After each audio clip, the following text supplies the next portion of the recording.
can't beat us, join us, please bring your coinage. We sink 3-pointers, money shots, all net, all vets. Bumps we not, jet skiing in them sunny spots. With women edible like gummy drops. Dummy stop, dummy stop. No weapon form can intercept a storm. Once my intellect is on, I'm projecting on magnetic fields and interact with blacks with athletic bills. I'm all about growth and development like residents of Ebbets Fields. Not to choose between woo and chew. We wanna line them colors up like a Rubik's Cube and fade to black, here the truest hue. When you say the black man is God, who you alluded to? The usual, Clarence 13X, a worthy guest. The words expressed come from the word in flesh. Elijah M, the NOI versus Leviathan. Messiah sent from the heavenly branches. 7 P's from since G-Dub cut down the cherry tree. In the wilderness of North Amex, and we flossing death and forced aggression, or forced perception, forced protection, or forced confessions. It's all a lesson. The sorcerers from Corsica, killer tonics, sticks and drums like the Philharmonic Orchestra. You niggas still playing harmonicas from officers. Fabric softener, jive turkeys popping 5 perkies, playing with keys, the Scotch Storch type. For that soft white, we could've caught life, just being forthright. First class on my 4th flight, popping out like Fortnite. Every night we lit like porch lights. The meek shall inherit the earth, oh yeah, the scorched type. And these niggas, they some hoes in these streets. Me, I'm 10 toes in these streets. They lost their souls, niggas got holes in their feet. Shit, I'm just worried about the craft and how to perfect it. Not worried about the craft, yeah, that's out of perspectives. Focus on the chip like I'm Robert Kraft, and then how to protect it. It's the waves of the oceans. Get to the money, nigga, save your emotion. Descendant of the slaves in the graves in the oceans. Mastermind that the waves is in motions. These niggas, they addicted to the folly, addicted to that molly. Making me a movie, them sticks made of holly. I'm Dr. Manhattan, sitting on top of Manhattan. When I get all 5 rings, snap my fingers and pop up on satin. Dressed in all black, yeah, drop top the Phantom. Best.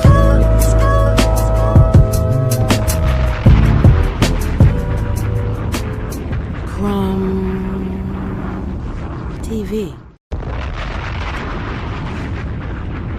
Peace to the family, peace to you and yours. Peace to the family, peace to you and yours. Welcome, welcome, welcome, welcome, welcome to another episode of Third Eye Thursdays. You are now rocking with the best. Yes, this is your host, Brother Red Pillar in the building. And that song that you just heard, that is Theta Waves featuring Red Pillar and Blue Pillar. Blue Pillar first, then Red follows. All right. That is off a TBA to be announced project coming very, very soon. I just want y'all to know that we are officially in album mode. You know what I'm talking about? We are officially in album mode. A lot of Red Summer, a lot of Scorpion King. Yes. So look out for that. Look out for that. Indeed, indeed. So how's everybody doing on this good night? On this good night. How's everybody in the building doing right now? We're tapping in. We have a loaded episode. So, man, if y'all don't get everything in one sitting, just come back, finish your meal and whatnot. There's so much going on. We couldn't keep you awake. We couldn't keep the information because, you know, it's organic. You know, if you leave it on the table, it might spoil and whatnot. So you got to get it out there. You feel me? I'm actually backed up on information. I got to get the pipeline going. But yeah, man, spring is here. The weather is changing. The pollen is out. You feel me? Sun is breaking through. The roses are budding. The bees are on the way. You feel me? Seasons are changing. The bears are coming out of hibernation. The ice is thawing. You know when they say winter is here? You scary niggas made it through the winter, huh? right? We made it, right? Nigga, we made it. Nigga, we made it. Yo, Red, you think we gonna be all right over the way? Nigga, we made it. Okay. They got niggas out here saving up for Teslas with the oil crisis. I ain't mad at that. I am not mad at that. You know what I'm talking about? If there's EV cars out here, I'm finna drive one. You know what I mean? I could get mad at how the batteries was made, but the battery got made.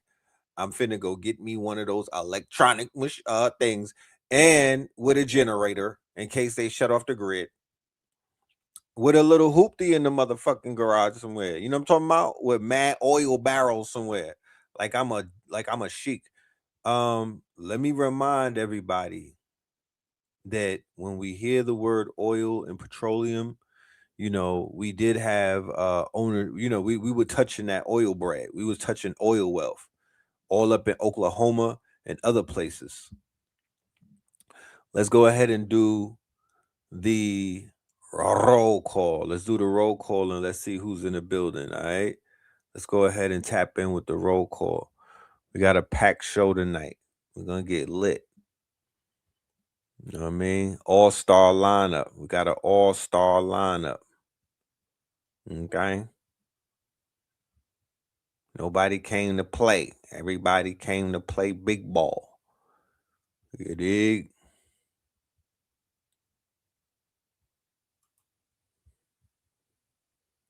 So Hawaii, talk black to me. Is it? I've been doing the research with people that are on the land, that are actually boots on the ground, and it was given. Shout out to the family in Hawaii. You feel me? Shout out to the familia out there in Hawaii and whatnot, holding it down. You feel me? It was told that that is sacred land, but it was also told to me that these technocrats, they want that sacred land. You know, they're making moves to somewhat snatch that sacred land on the big island. The Many-Hewn Sacred Island, or I might not be pronouncing it right, Menehune. You know, it's farmland. You know, portals to the underworld and all type of stuff going on. Philly in the building, Charleston in the building, Naptown in the building. We got Norwood in the building, Miami's in the building, 619 is in the building, Sanford is in the building, Wilmington, Delaware, south side of H-Town, Brookhaven, San Jose. We got Columbus, Ohio, Belize. What up, Belize? Wichita, Louisiana, Griffin, Georgia in the building, Cali up in this thing, Seattle is here, DMV is here, T dot up in this North Texas, Hawaii. We got Maryland, Cincinnati, Kenyon is Biatch, Poughkeepsie, Cleveland, Trenton, New Jersey. All right. Shout out to the truck drivers that's tapped in. Hit your horn for us. West side of Chicago, Sacramento, Hawaii, St. Louis.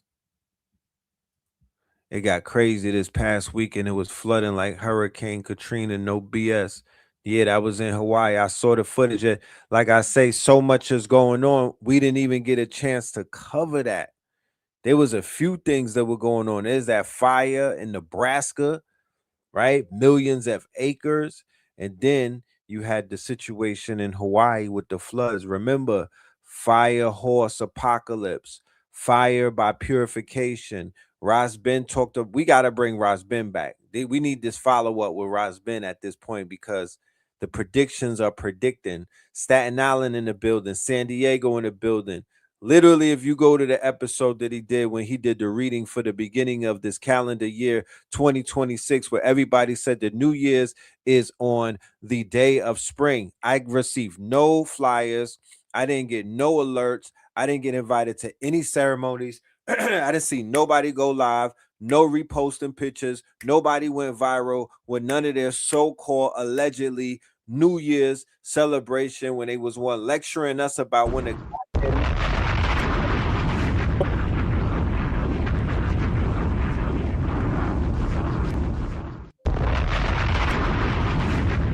the New Year's is not in January, beloved.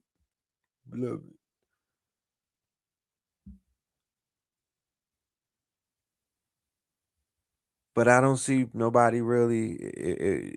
People should have been putting on. There should have been parades and all type of gatherings, and shout out to everybody that did something. They had a gathering down at the Kabul landing where we're going to be having our 72-hour boot camp for our open claw supercomputer and whatnot. That's coming up on April 18th. I want everybody to be in the building for that. I want y'all to know about that. We're going to get to that tonight.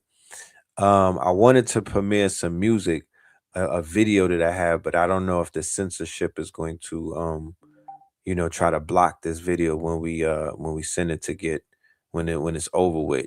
Sometimes they do that.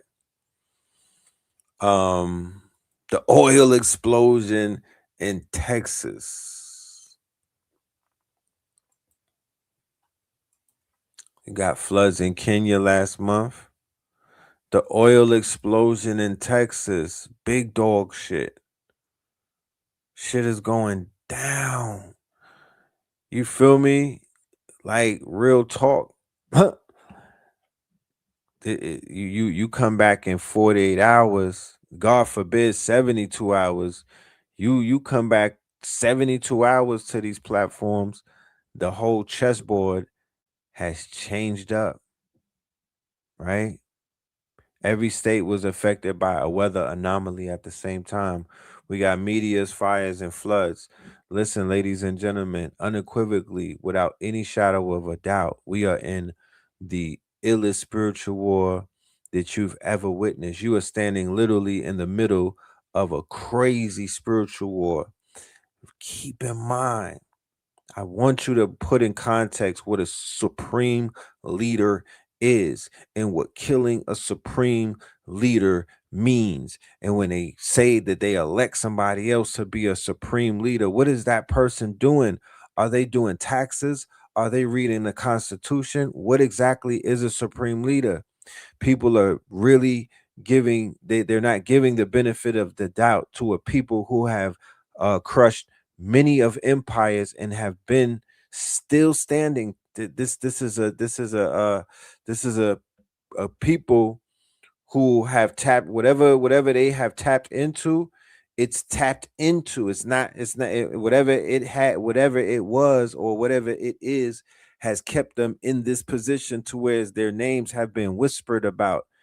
All of these things that are coming into the atmosphere, that is a part of spiritual warfare. This is a very higher plane of what is being given or told to you henceforth, where the propaganda is coming. And I would not be surprised, and there's so many factors that play into what we're witnessing. One, this could be the illest theater / movie set / production / joint, quote unquote, Nollywood, Bollywood, Hollywood, WEF,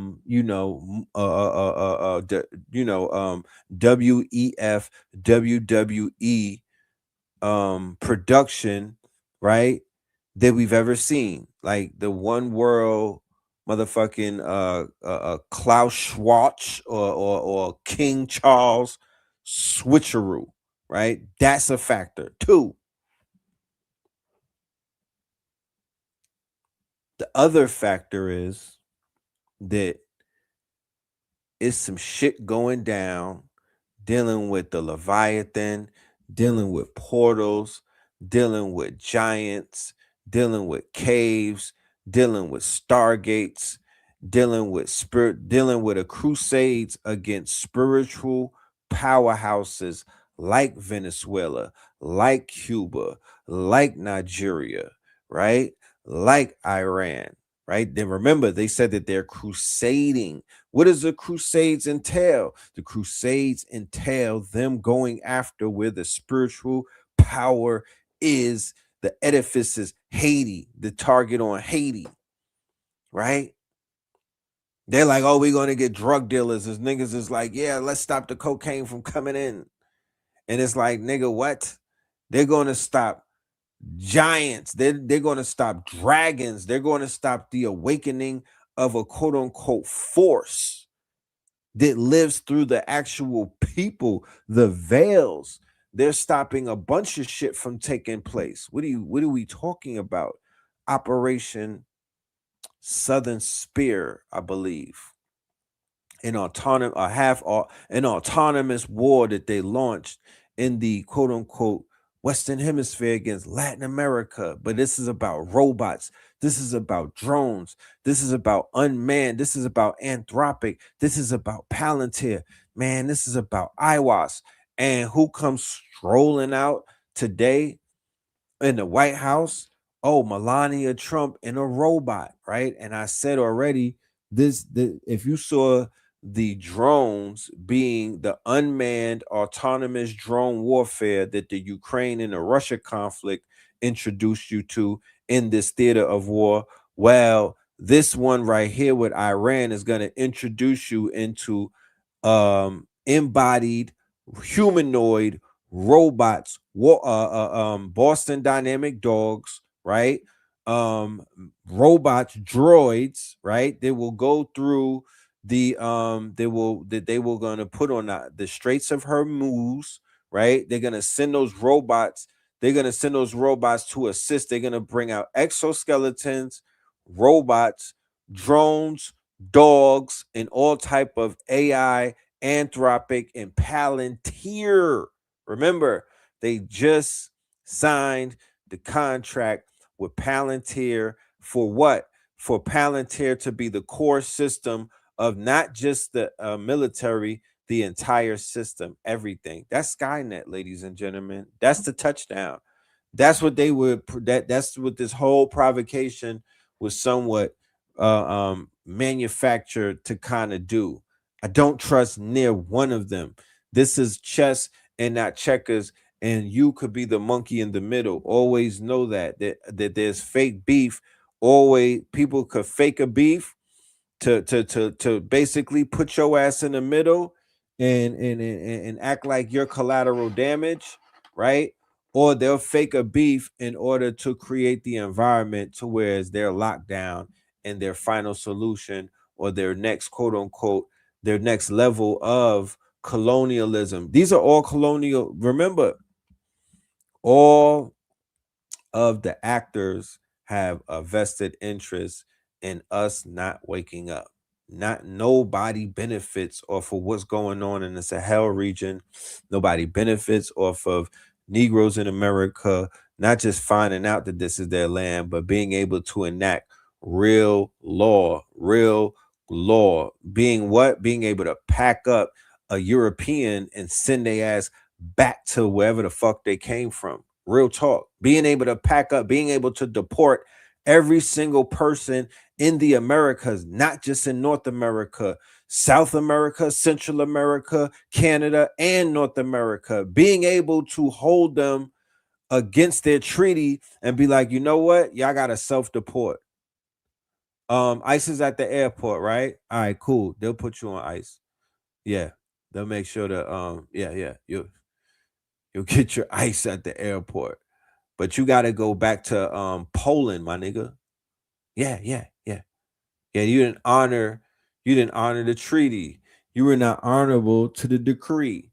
You know, you're a part of the quote unquote conspiracy. That if for real, if it was really moving like that, that's what would happen. The sovereigns of the land will be able to deport any. Nobody is from the land but us, fam. That's what people fail to mention. So that's something that's being that's something that the world knows. That's the greatest secret that's never been told. People take blood oaths. People take all type of commitments to never let us know this. Every single person comes over here and takes full advantage of the quote unquote dots of a Mexum. This is a sex farm the same way that we see DR, PR, and all of those other passport bro places where the women are easy. Well, over here the women and the men are easy as well. You know what I'm talking about? The women and the men are easy in the eyes of like red dot Indians, in the eyes of merchants, Chinese, all of the Asians, the Koreans, the Vietnamese who were cosplaying Chinese to sell chicken wings, egg rolls, fried rice, shrimp fried rice. Uh, that, and I don't even know if they do it like that in China, but they had a specialized menu for us. However, the MSG and a whole bunch of other things that they had in it, right, was very detrimental. So these were the people who were considered to be sellouts in their land in a time of war, right? And they got granted access into the United States of America. They placed them strategically within area codes where melanated people lived, and they created an enterprise of Chinese food on our people's back. They wasn't selling that to white people. They didn't have franchises for white people with this whole Chinese food thing that came later on. Just many different, shit. Any other really different ethnicity or nationality, there's a business plan, there's visas available, there's loans available, there's packets, there's bundles where they show you how you could basically come into, this very diverse, economically diverse and a large consumer base, and they give you the psychology on how to sell to us. As y'all can see, that has been very successful as a business plan until recently. The resources that they're living off of the people in Africa, they have prediction models that will tell them when people when the Negroes or the Moors in America wake up, they have the overall influence either through the internet or just through the actual grid to affect those governments in places like Africa, in other places in the diaspora, that can actually wake those people up, almost like the 100 monkey theory, right? And it could basically, so it's like when we have this great, but we've already had, but the more we have an awakening is going to affect other groups of people, and that is a threat because that's when you have things like what you see with Ibrahim Traore, when they basically had the courage, and they had the wherewithal to stand up to the French, to stand up to all of the other European nations that were feeding off of their land, and then Niger and Mali followed, and a bunch of other nations are beginning to follow suit. Um, Shit like that is I'm not saying that that's the most scariest thing that these transnational companies are looking at, but I'm sure they're factoring that in. Look, they got Claude working, and like they're I don't think people understand the level of compute power and the level of they're able to come up. Remember with Doctor Strange being able to come up with all of the possible possibilities. Well, that's what they're gonna have. The Claude and Anthropic coming together is how they'll be able to come up with every single possibilities, maybe even in a millisecond. Like the level of you know lethal autonomous technology, iOS type of lawlessness that they're able to enact. Yeah, it's going to is basically you're gonna have to sit back and watch. You're gonna have to sit back and pay attention to the escalation. Because remember, war is about escalation. Remember that. War is played in stages. It's the theater of war. And this is a theater of escalation. This is an escalation war. So this war escalates. It's like a ladder. it goes through different stages. And when it escalates, it goes to another level. That level sends it to another level. It's almost like when you're playing chess. Chess is a game of escalation. Everything doesn't start out on day one. Everything, but your first move is your first play in the game. It established what type of game this is. It established what type of theater this is. What was their first move? They bombed the schoolgirls in the school, bro. So what did that establish? This is a sacrifice. This is a ritual. This is some shit that they're moving forward to feed whatever this entity is, to fulfill whatever this motherfucking fulfillment is, or these quote unquote prophecies, or this eschatology, this motherfucking Armageddon protocol. That is exactly what you're seeing. It ties right into the red heifers. It ties right into that shit with Moloch when they burnt it and whatnot. It is a biblical eschatology theater, whether both sides are in it together or not. They are in it together because they are both on stage. They're playing the goddamn script out together. Nobody is bowing out and say, me no play. No, nigga, they're playing it together. So they're in on the shit together. This is the theater. And what is prophesied within this quote unquote program of this said theater in this season is something to give us reason to prepare and to be a little more proactive and a little more quote unquote, less arrogant, less cocky, less, nah, man, I'm cool, son. I'm gonna just keep working and shit. You know what I mean? All is well, beloved. All is well. Yeah, it is all well. All is well. However, as things go to the left, things also go to the right. My G, like in the movie Friday, the windows are open, Ezekiel. You better crawl through there and take a shit. You know what I'm talking about? Come and drop some shit. Pop your shit. You know what I mean? Now is the time to boss up. Now is the time to pop your shit. Now is the time to do your big one. Now is the time to really pop off and make this shit worth something. It's right now.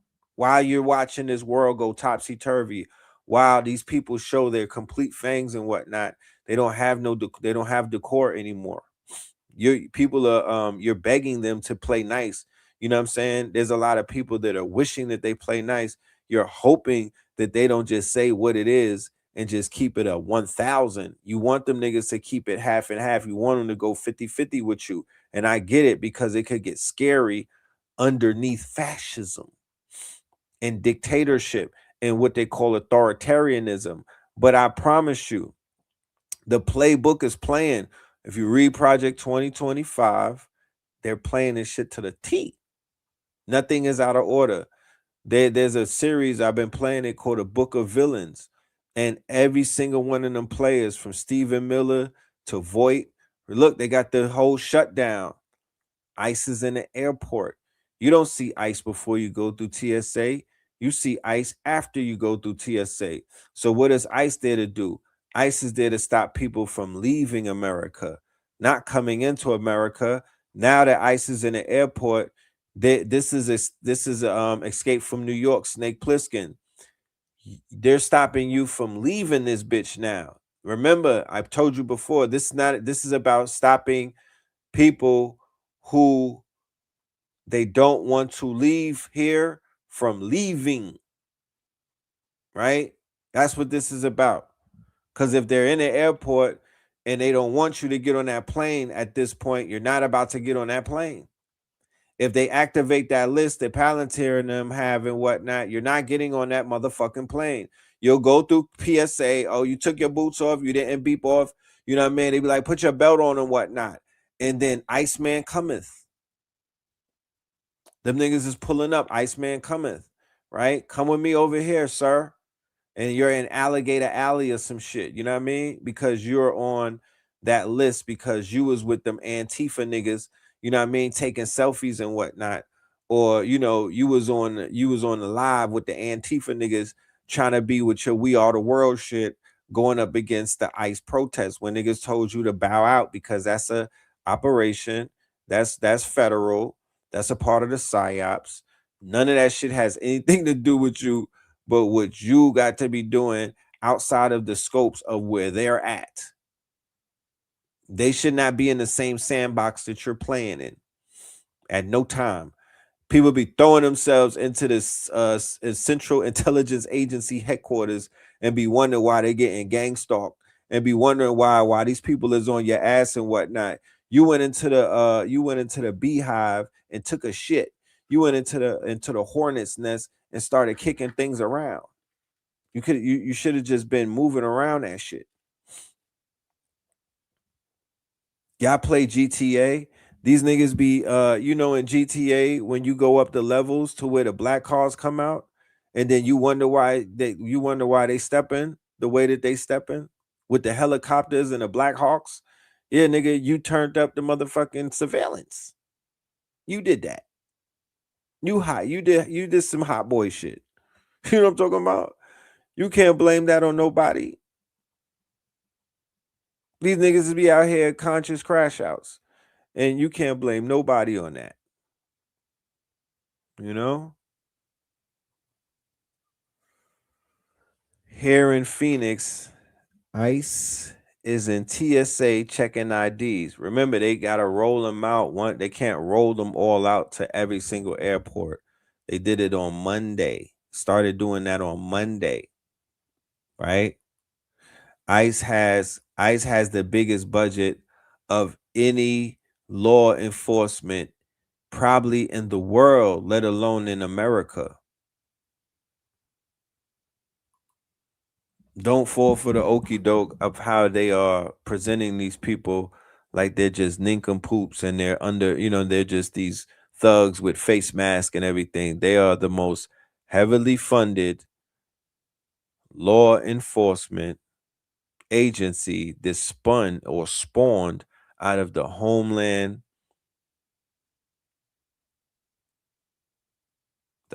Agency, right? Which is an offshoot of Is It Real in them?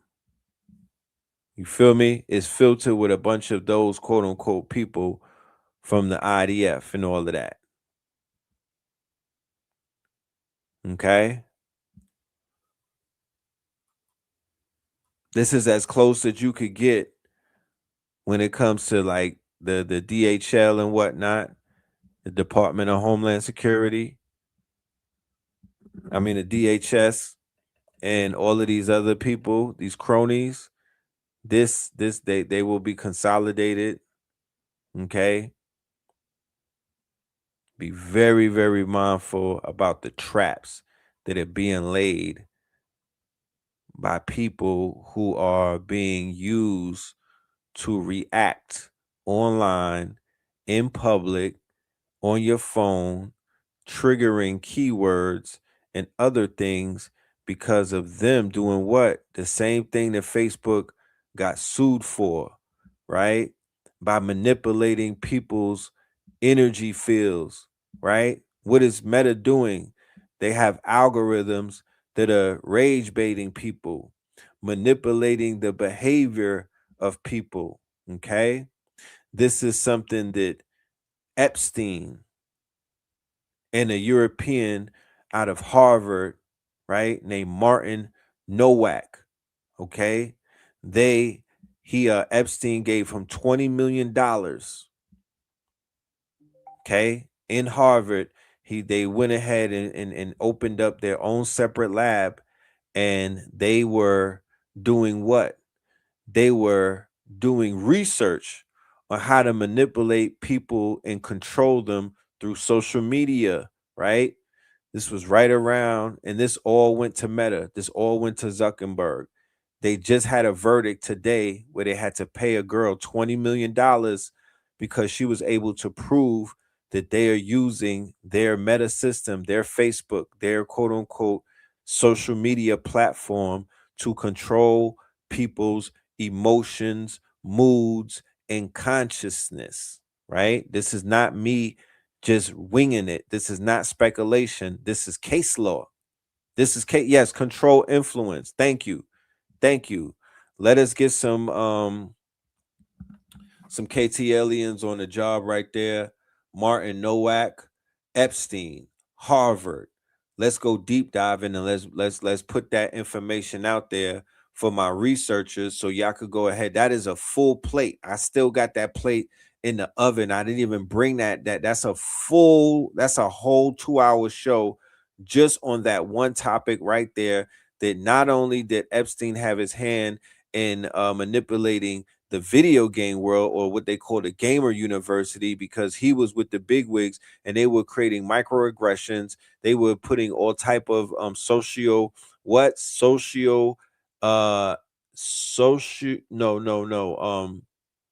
social sciences, right, into the gamer world. No, not just the gamer world. No, he's behind the social media world, the algorithm.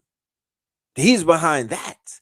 He's behind what people have now discovered is a very quote unquote powerful mind controlling digital egregor, and they call it the algorithm, aka the daemon, aka the demon, right?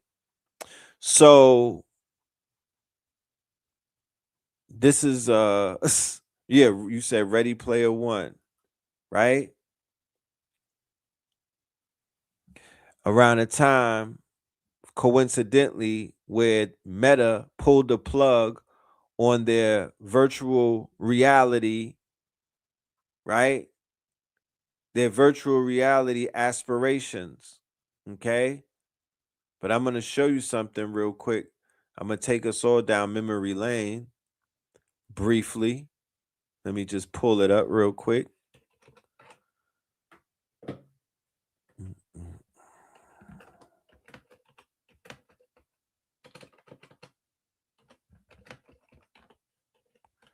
There's a classic show that I did called the Behold the Pale-Faced Horseman, right? Behold the Pale-Faced Horseman.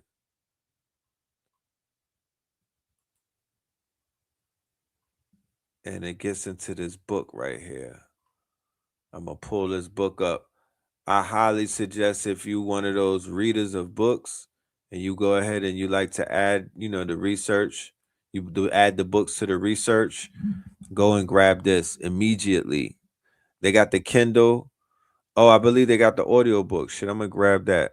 All right, boom. So The End of Reality, right? I had this, this was one of the books that I used in my research for Behold the Pale-Faced Horseman. I did that in 2024 or 3. The End of Reality: How 4 billionaires are selling a fantasy future of the metaverse, Mars, and crypto. An instant bestseller, a brilliant takedown and expose of the great con job of the 21st century. The metaverse, crypto, space travel, transhumanism, being sold by 4 billionaires: Peter Thiel, Mark Zuckerberg, Mark Andreessen, and Elon Musk, leading to the degeneration and the bankruptcy of our society. This shit laid out everything that these people have been doing so far ever since I read this book. When I read this book, this book opened up my eyes so much that I literally started falling back off of pushing the metaverse. Because when this book broke it down, and then when I did my deep dive, that basically solidified all of the research and took me further down a rabbit hole, I was like, okay, I see what I see what it is. I see what this is. I see it. So I started to call them the four head, the you know how they have that book called Behold the Pale Horse? I said, Behold a Pale Horseman. Behold a Pale Horseman.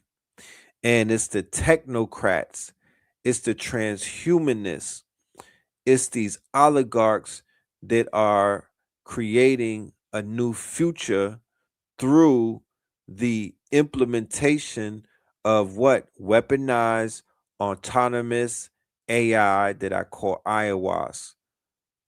Artificial intelligence weapons as a service. IOWAS, right? That's what I call it.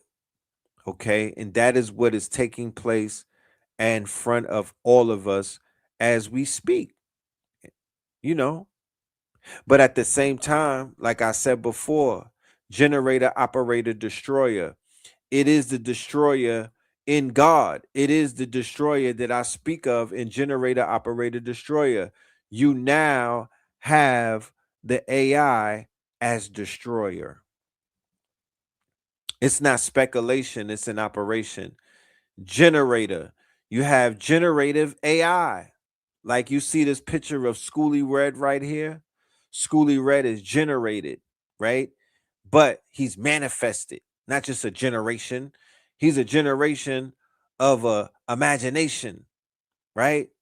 And I manifested him, and I could generate worlds and put him and others into any world that I could imagine.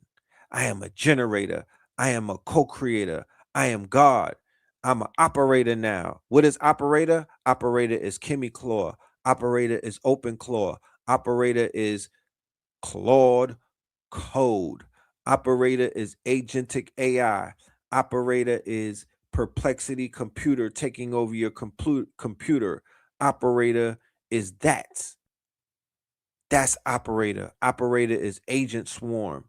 That is what an operator is, right? Destroyer.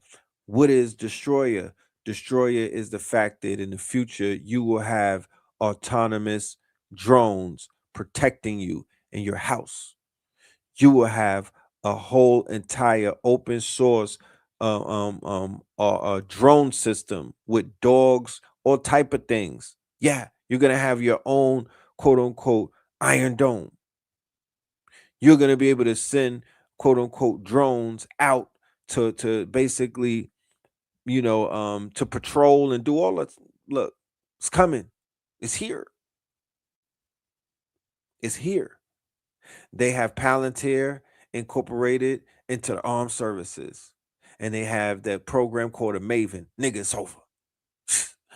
You understand? You're about to see some shit that I don't think you know it all. If you play video games, and everything from the video games is here, right? Adria, all of that Lord of the Rings shit, Palantir, Adrilil, Lucky Palmer, yeah. So this theater of war is to roll out AI robots, robot wars. Yes, robot war. That is what you're looking at. That's all this is. Make no mistake about it. This is all about the AI and the takeover of this shit to lock this system down and make this bitch completely, quote unquote, some technocratic shit. They will crash it in order to act like they could bring it back. Yeah, Arteril, Anduril, Enduril. How am I pronouncing that right? Enduril, right? That's Lucky Palmer and them. That is the defense contractor who has $1 billion contracts with all of these armed services, right? And they're building these unmanned drones, all of that drone activity that you're seeing. But at the same time, meteors are crashing. Shit is coming from the sky. Fireballs, right? Shit don't look like comets. Fireballs. Oil facilities are blowing up and whatnot. You know what I mean? Floods. There's forest fires the size of in the millions of acres are being burnt right now.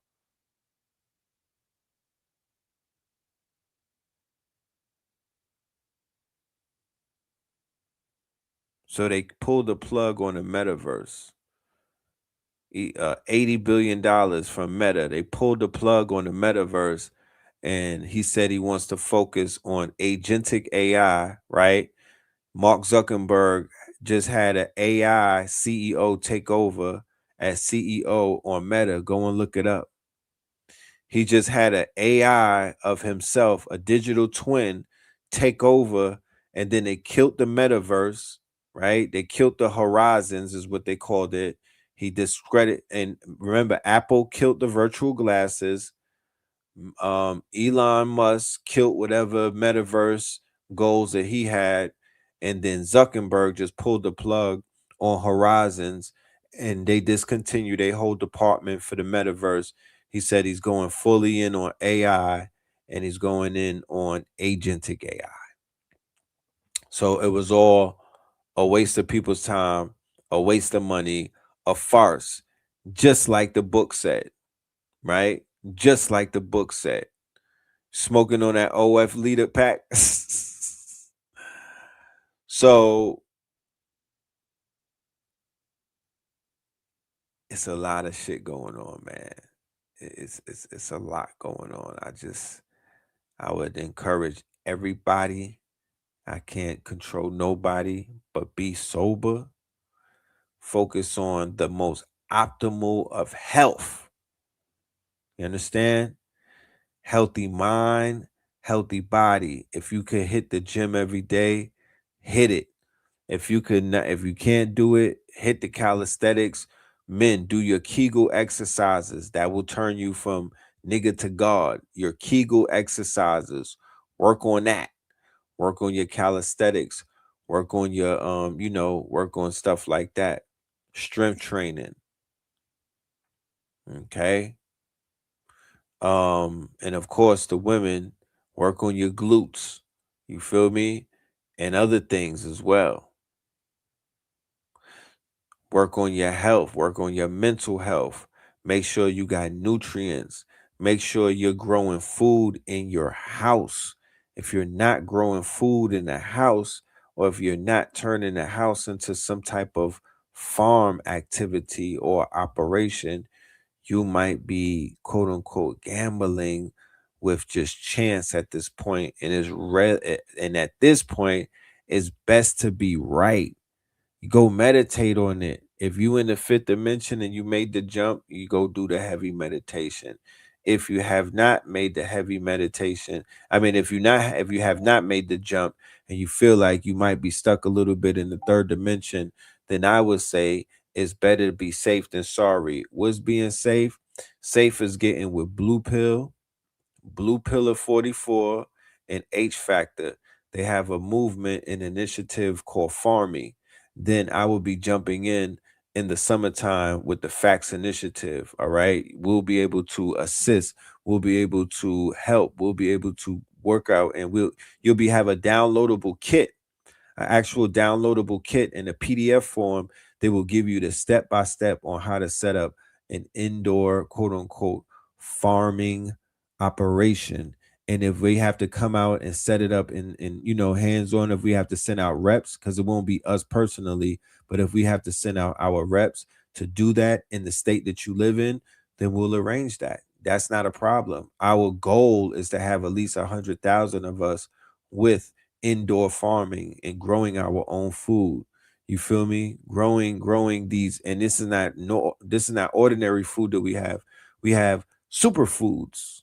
Okay, we have superfoods. Shout out to V-Cell. We have access to the V-Cell gels. We have access to the A game. A game is a pill for men and women that bring your whole it cures you of brain fog. It gives you energy. It gives you fire. It fires your synapses. Says, how do you think I'm able to do the things that I'm able to do? I'm able to think like a computer. I'm able to process a lot of information at once because I am utilizing these vitamins. I'm utilizing these nutrients. I'm on my shit legit. I'm on my A game. I'm on my V-Cell Seymour's. You know what I'm talking about? I'm on my honey. You know what I mean? And I'm on my tea from Blue Pill. And I got other nootropics like lion's mane mushrooms and things like that I'm doing. A little bit of grounding, some sun gazing. I'm working on it.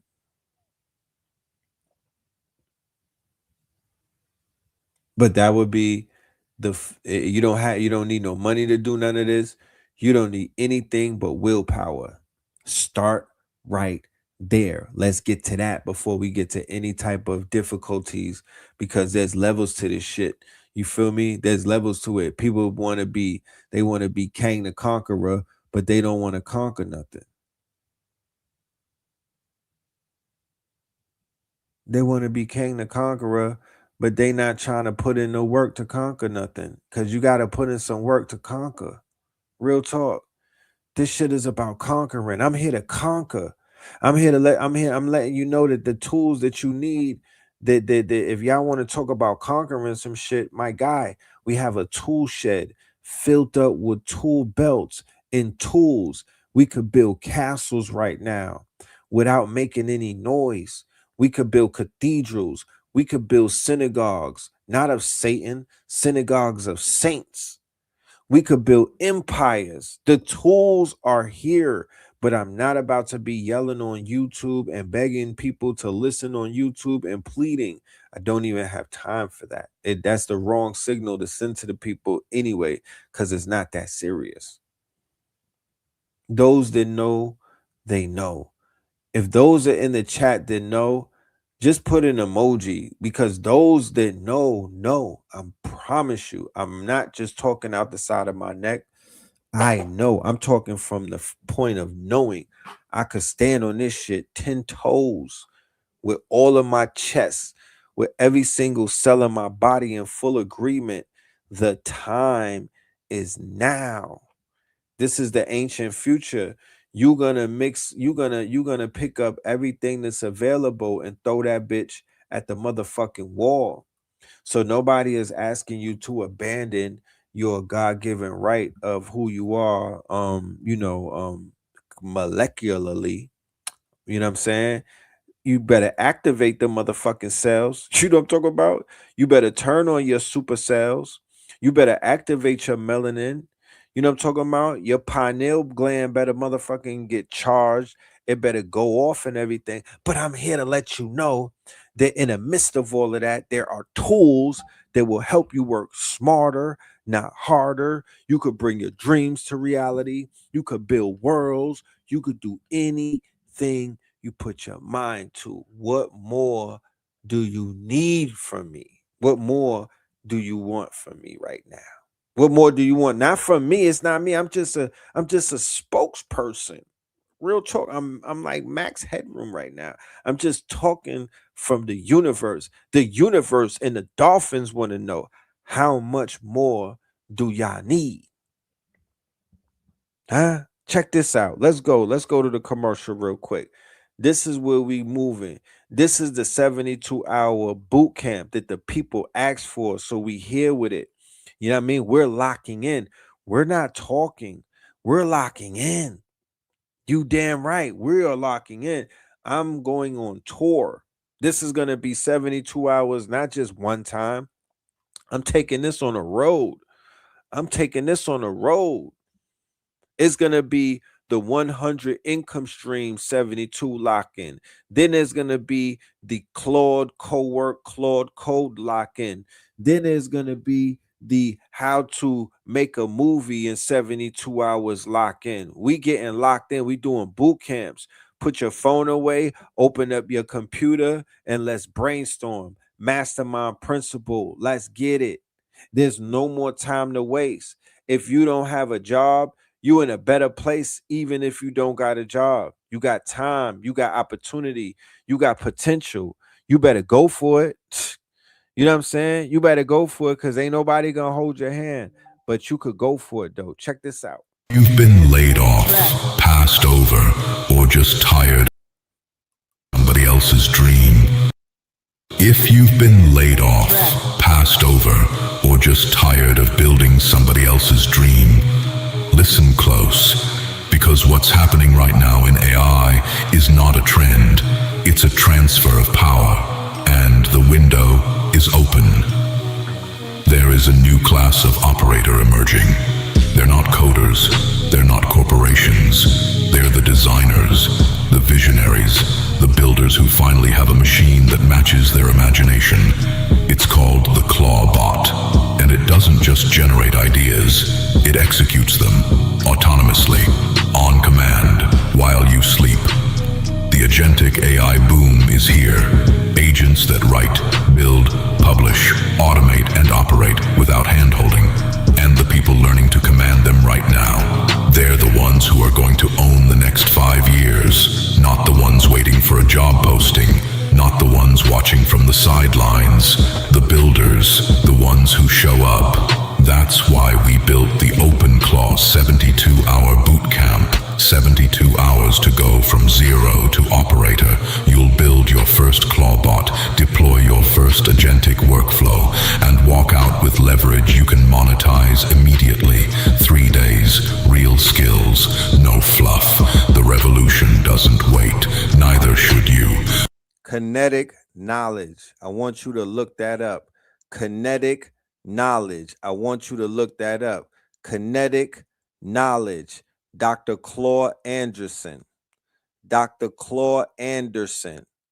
People are asking about an online version, and I think we might incorporate, because I'm getting so many emails about people who can't make it literally in the physical, but they want to be a part of the online. I am going to talk to my team, and we will have a word for everybody as soon as tomorrow, but I do want to open it up for the online community because we could also teach everybody, but I definitely want people to be there live because I need your undivided attention. I need your undivided attention, and we're going to be doing a lot of stuff in IRL, so it's going to benefit you to be there live, right? Dr. Claude Anderson, I got solutions. I'm not trying to disrespect the elder. I'm just adding on that I'm Dr. Claude Anderson. All right. I'm going to bring a level of wealth creation. I'm going to bring a level of state of the art solutions. I'm going to bring a level of quote unquote mastermind. I'm going to do things that need to be done, right? To help our people. I'm going to teach them how to use these machines to level up. I'm going to teach them how to use these clawbots.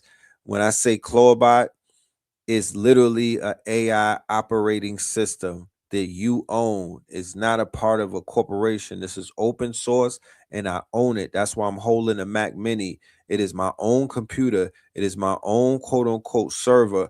I own this thing. It is an intelligent machine that learns who I am and does everything for me. It could build websites for me. It could build apps for me. It could quote unquote create videos for me. I got remotion on it. It could cut up videos. It could build MVPs. It could build APIs. It could do so many things that possibilities are now endless. 72 hours. When you leave in 72 hours, you're going to already be locked in. It is kinetic knowledge. Kinetic knowledge means you could take it home and start working with it immediately. You walk out of there with a website that's kinetic. You went and you did something. You're not sitting around thinking, trying to speculate. No, kinetic knowledge. Dr. Claude Anderson. Scan that QR code and meet us in North Carolina. Look, we're going to be off grid. In the daytime when we rise, we will all be doing what? Breathing exercises. We will be grounding. We will be doing what? We will be doing a little bit of workout and whatnot. We'll do a little bit of running. Okay. We're going to do some sun gazing. We're going to have catered vegan food, a vegan menu. There's a gun range. If you want to get some of that stress off, you have opportunity to do that. This is sovereign land. You could bring your trailers, bring your tent, bring your hammocks. It's child friendly as well. We have cabins for couples and whatnot, and it's 420 friendly. Family, work with me. I'm working with you. I need y'all to be in the building because the way that this thing is moving, you need to know about it ASAP. And the way that this AI, it could be confusion. You could be drowning in so much tools and so much information. You know, when that dude from South Africa built the dude, not from South Africa, he was from Ghana, and his name was Noah, and he said that a flood was coming, and he built the ark, and then they clowned him and was like, "Oh, the flood didn't come," and he got locked up. Well, I don't know. They might have to free the guy because a flood did come. There's been a flood ever since he built that ark. The flood, however, is a flood of tools, a flood of information, a flood of opportunities, a flood of APIs, a flood of quote unquote agents, a flood of claws, nigga. That's what the flood has been. A deluge. It's so much shit coming out right now. A nigga drowning in solutions. link is live. Get in where you fit in. The evolution will be digitized. So that's the land right there. That's just a snapshot of some of the land. You know what I mean? You can scan the QR code. There's a Q&A in the Eventbrite page. You'll get information on the Eventbrite page, answer any questions that you have. All further information is on the Eventbrite page. I look forward. It is in Polkton, North Carolina, at the Cobbles Landing. It's a Black-owned land, okay? In North Carolina, about an hour outside of Charlotte. I know that the airports are wacky, so we're going to go to North Kakalaka because that's the central point where everybody can drive to, right? Everybody can pull up to North Carolina because it's next to Virginia, Georgia, South Carolina, Alabama, D.C., and all other places in that area. So that's the central location. I encourage y'all to drive. You know, the airports is wacky. I'm going on this 72-hour tour. We're going to be up and down the 50 states. Should you bring a Mac Mini with you? Hell yeah. If you got a Mac Mini, you better bring one. We could put the Claw on your Android phone. We could put it on your Linux computer. And we could put it on your Mac Mini. And we could put some shit on your Chrome. Just come with a tablet or a laptop. That's all you got to do. If you got a Mac Mini, you got to have a screen as well. But bring that if that's what you want. All right, let's get into this thing, man. Let's get into this thing. We had enough warming up of the warm-up. Let's get into the show, all right? More announcements. Check this out. So tomorrow is part 2 of this Pillar Prophecy. I have a new series that I started called Pillar Prophecies. Okay? And Pillars Prophecies are the videos that I'm going to be putting out where the whole video is just full of pure prophecies, man, like things that are mind-blowing. So this was the first part that I put out. This was a mind-blowing interview that I did in 2019. And it was in Virginia, of all places, Norfolk, where my mom was born. So yeah, this is just a few clips. You don't have no real claims to the land that you had to sign treaties to be on. It's not your shit. So then that makes it more important for us to know that we are indigenous. Like I said, what the ADOS will take us to is that conversation. Yeah, because you make no mistake about it. It's going to morph into a bigger conversation about, yes, I'm a descendant of a slave, but I could be a descendant of a sovereign as well. You know what I'm saying? Like my people got conquered and they got enslaved. They took our land. I need 2 checks because I need 2. My peoples is from Jamaica and here, so Britain needs to come up off of it, and the United States needs to come up off of it. I got the, you know what I mean? I need 2 checks, my nigga, 2 phones. Talk to me, like, so, you know, it just is what it is. Those who are on the frequency that are gonna get you where you need to go and edify your culture through your cloth. This is a war drove because we are at war. Spiritual war, intellectual war, economic war, mental war, a culture war. They're going to war against the culture because the culture is at the top. So white men in Nebraska are scared of the sight of their children coming home with a face tat. The one who did the killing in New Zealand, that was a commercial. He is going to. They are championing him. They're not condemning him. He's been championed around the world. His manifesto is being shared amongst mad white supremacists, or what they call race soldiers, in sleeper cells around the world. They are carrying out their inquisition. They are carrying out their crusades. They are carrying out their holy war. And everything is biblical with these people because I'm still in the center of some biblical shit. This is still Virginia, Virgin Mary, Maryland. This is a very powerful place. The District of Columbia, Columbus. These are all ritualistic places, but you gotta wake up the ancestral energy in this bitch. You gotta wake up. You gotta wake up your junk DNA. You gotta come online, my niggas. And then you're gonna be part of this quote unquote. You're gonna make magic happen. You're gonna be like a superhero. You're gonna be in this Avengers 4 Endgame. Is that the name of the movie? Yeah, that's the Endgame. new one coming This is out. an Endgame. This is Endgame. To this day. Thanos already snapped his To this fingers. day. We did. Look at this shit. Look at the conscious community. There was a Thanos snap because a lot of niggas turned into dust. Facts. We here operating and moving around and Thank you for purchasing your ticket. Thank you. Thank you. My face was so smiling when that email came in and it said that the ticket got purchased for the event.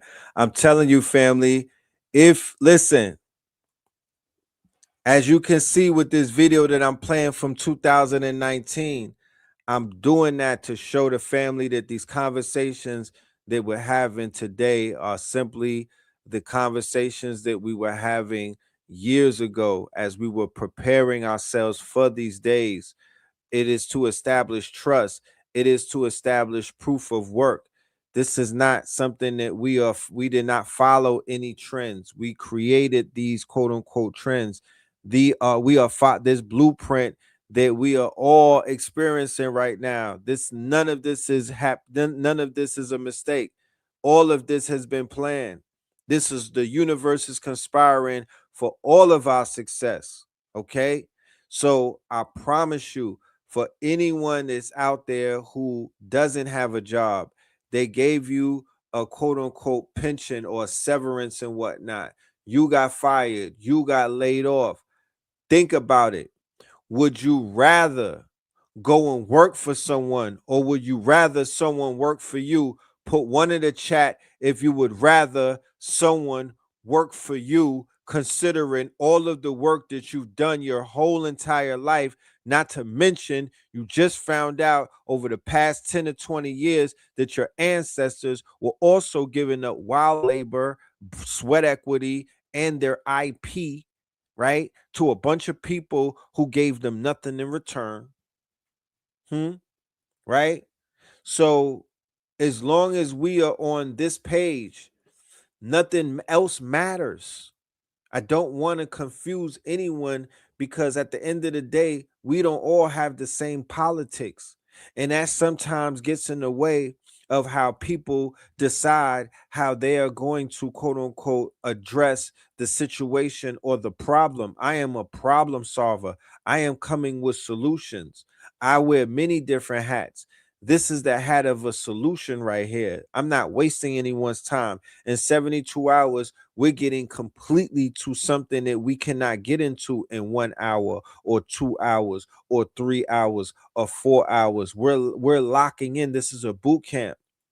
I come from a boot camp culture. It was boot camp. I went to shock boot camp in the year 2000 and came home and the towers fell 2 weeks later. And I was listening to Jay-Z's Blueprint, the same album that he's going to Yankee Stadium to perform. 30 years ago, he said that shit dropped. So 30 years ago, boot camp really taught me, it gave me discipline. It gave me discipline. So I'm going to implement a level of discipline, because I know that it's discipline that we need to make us more masterful. I know that it's discipline that we need to make us complete our task. I know that it's discipline that we need to make us lock the fuck in. Because distractions are the opposite of discipline, and that's the shit that keeps pulling our hand. That's the lady in the red dress and whatnot. That's all of these quote unquote signals that they're sending called the noise, and we need to tap into the quote unquote signal, not the noise. That's what we're going to be doing on Black owned sovereign land in Polkton, North Carolina on April the 18th, the 19th, and the 20th. We're going to bring in 420, smoking them cigars that Father Rich got to the ancestors and whatnot, blowing on some sacrament on a bonfire and celebrating the fact that we're locked in and that we have quote unquote agency, and we are not behind the 8 ball and we're not trying to catch up. We're literally ahead of the herd. This is not a black thing either. Everybody's invited. This is a everybody's invited thing. If you want to be a boss and not a worker, I need you to be scanning that QR code right in that upper right there and get yourself a ticket. Okay? As a matter of fact, I'm going to just go ahead and make an executive position. Hold on. Give me 1 minute. Give me 1 minute. Y'all gotta, I'm very passionate about this. Y'all gotta pardon me. We didn't even get into the show yet. Like, we didn't even get to the main event. This is literally this is the hors d'oeuvres. You know what I'm talking about? This is the hors d'oeuvres. But I think that I know this is one of the most important topics right now, is how to, so many people hitting my phone with money issues, with questions on how to do this, how to do that. You know what I mean? Da da da da da. So it's like, nah, we got to get this shit right now. We why wait?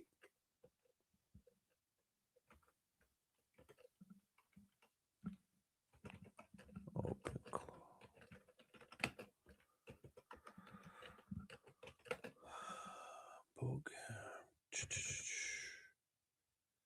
So we're gonna do the boot camp.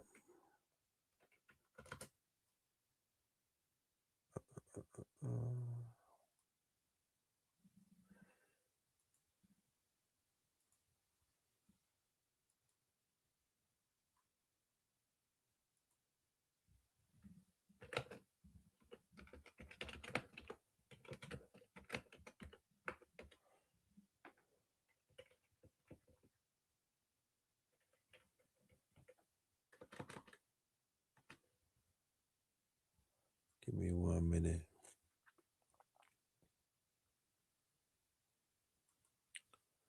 All right, I just put in I just put the option for the live stream ticket for all 3 days.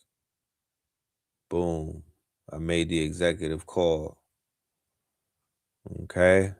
I hope I don't get in trouble with the front desk and whatnot, but I just made the executive call and I made the live stream option for anybody out there who wants to tap in for all 3 days with from the online. Now, of course, we'll have cameras set up in a tripod. Whenever we're doing the exercises and everything, you'll be right there with us. Whenever we're in the room having conversations, you'll be right there with us. Whenever we're doing the workshops, you'll be right there with us. When we're doing the plant-based medicine and stuff like that, I don't know if you'll be right there with us, but I'll let you know about that.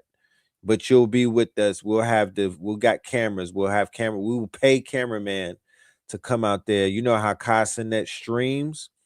We'll have somebody actually streaming. I can't hold the streaming camera, but we'll have a streamer with the backpack and everything set up, and we'll have a streamer basically running with us, and we'll pay him him or her. We'll either have a volunteer or somebody who will be able to, or we might even barter. We might even barter with someone who wants to do the filming and whatnot, and they'll basically have access to the workshop. They'll get the ticket and whatnot. We'll figure it out. But I need everybody to, I'm not gonna, gasoline is crazy, the airports are crazy. I'm not gonna penalize anybody if they can't make it and whatnot. Streamathon, right? So we're gonna have a streamathon. Exactly. I don't even want the camera to go off. If I had it my way, it would be a streamathon. If we say 72 hours, then F that. Let that shit rock 72 hours. I don't want nobody to be filming me while I'm sleeping. You feel me? But we can make it happen. We can make something happen. So it's lit. You know what I mean? We could do whatever we want. I just want people to know that. We could do whatever we want. So tomorrow I'm premiering part 2. Make sure you subscribe to this channel. I'm telling you, the content, we're going to be putting a lot of content. We getting into our programming. This is a New Year's, ladies and gentlemen. In case you didn't know, we are in a new year and we are going to treat it as such. I don't know about, I'm not here to shame nobody on how they treat the new year, but you know, shit, I'm going to treat mine's right. I'm going to treat mine's right. We've been hibernating. There's going to be a rollout, as you see, you know what I'm saying? We not just standing around, not doing nothing. We've been working on a lot of shit behind the scenes. Trust me when I tell you. You heard? Trust me when I tell you. Okay? Any questions that y'all have on the Eventbrite, just leave questions. I have a staff. We answer questions. So, but being there in person, that's going to be really powerful. That's going to be a movie. So if that's what you could do, then do that. Happy New Year. This is going to be, the New Year feel good, man. There's bombs over Baghdad and shit like that, but the New Year's feels good. So yes, tomorrow. It's a lot of a people whole who nother we show. started out with. 'Cause I would love to pick your brain on a lot of people that we started out with. right The shit there. like the Avengers. I don't even know. I can't find them on the gram. You feel me? Not on the tube, nowhere. Thanos dust. So, and then in the rap game, and then in the streets, niggas got Thanos snap. How many people are missing? You understand? How many people walking around in a stupor? How many people is dust heads? How many people got turned into is mad niggas missing on my timeline? You understand? So we already in the end game. So what I'm saying is this is $1 billion industry. Let them know where to get it. I could let 'em turn know where to cotton find you and into where to get that. profit. You can't have that one though, because that's mine. kingscounty.bigcartel.com and another website where we have more of the couture stuff that is launching in the March of Ides this month. March Madness is KNGZKNTY. That's 8 letters, 4. Took out the vowels. Kings County. KNGZ, the phone. KNTY.com. But then before that, we got kingscounty.bigcartel. It'll be right there. And then, go and click on, it's a Z on, it's almost like a ritual. It's almost like this is an ancestor. This is like an altar. I'm keeping his name alive. I'm in alignment with the principles that was given to us by our ancestors. And they said, keep us alive and in your mouths and in your minds and in your hearts. That way we'll be immortals, right? Immortalize us. Some niggas die young like James Dean. I think Hova said that, right? And that's the illest trick played. That's one of the illest ways to leave this planet and tap out is if you have, if you come and you live a action-packed, legendary run. Because niggas that die young are like Tutankhamun. Facts. Right? The good die young. Facts. But you didn't have to live out your whole cycle where you might have lost your luster, where the heroes become villains. So some people, like Tupac, he only had to put in 27 years of work, right? And then he tapped out, and now he's immortalized. He didn't have to go through 80 years and 90 and keep proving himself and all of that. You had a good run. You out of here. Everyone in their hood got a young god that got immortalized. He's a star now. Nigga died at 17. But even people who's doing monumental shit in their 40s is still like, yo, he's the legend. He was the shining star amongst all of us. He's the spark. He's the one that looks over us. He's our North Star. Because we all. Matter of fact, that was the episode from earlier today. So when you get out of here, check out the upload from earlier today. It's on this channel, Know the Ledger 444. That right there is Pillar Prophecies Part 1. We'll be releasing Part 2 tomorrow. Y'all stay tuned for that. All right? Y'all stay tuned for that. Let's set this off with a video from the good people over there in Tehran. All right? Let's set it off with the video from Tehran.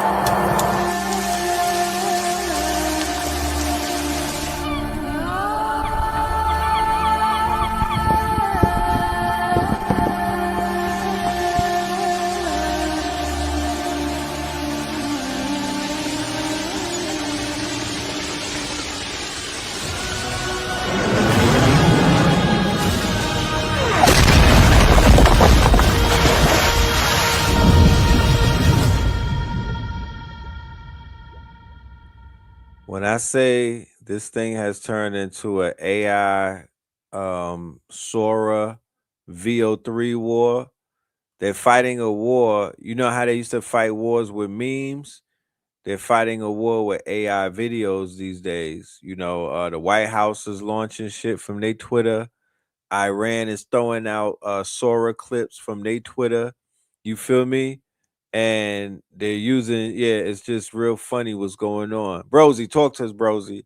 Let's warm this shit up, Brosy. Let's go. Why are governments in the International Energy Agency, the IEA, telling you to drive less, work from home, use less fuel, and accept higher prices? Because of a war you're not even in? And here's the question nobody's asking. If this is temporary, why does it look exactly like something we've already been trained for? Let's name everything clearly. The IEA, International Energy Agency, just put out a report telling countries how to deal with oil shortages from Middle East disruptions. Specifically, Strait of Hormuz risk, Iran-Israel escalation, supply shock across global oil flow. Their solution? Not produce more. Use less. They literally recommend work from home mandates, reduce driving, limit transport demand, behavioral changes at population level. This is not theory. That's policy direction, and countries are already aligning with it. But here's what should hit you in the gut. This only works if your behavior becomes controllable. Let's connect this to reality. During COVID, movement was restricted, behavior was guided, compliance was normalized. Now, remove the virus and replace it with energy scarcity. Same structure, different justification. Because oil isn't just fuel, it's everything. Food transport, supply chains, flights, manufacturing. If oil breaks, the entire system slows down. So instead of fixing supply fast enough, they manage you. Through pricing pressure, gas goes up, you drive less. Policy nudges, restrictions, rationing, limits, fines in some regions. You don't feel controlled, you feel constrained. If you're starting to realize there's a pattern behind all of this, comment, scroll below. Because this isn't about oil. It's about what happens when a system cannot sustain itself at scale. Look, here's the part nobody wants to say directly. The global system was built on cheap energy, constant growth, unlimited movement. That model is breaking under pressure. So the response isn't collapse, it's optimization. Meaning, instead of everyone using whatever they want, usage gets shaped gradually. Through higher costs, reduced access, normalized restrictions, temporary policies that don't fully reverse. Not overnight, step by step. In every crisis, COVID, war, supply chain, becomes a reason to install the next layer until the system runs on measured consumption instead of free consumption. And most people won't even notice the shift because it does not feel like control. It feels like this is just how things are now. If you want to see exactly what system you're inside, how it's shaping your decisions, and what to do about it, comment, scroll below. Gotcha, Brosy. We got you.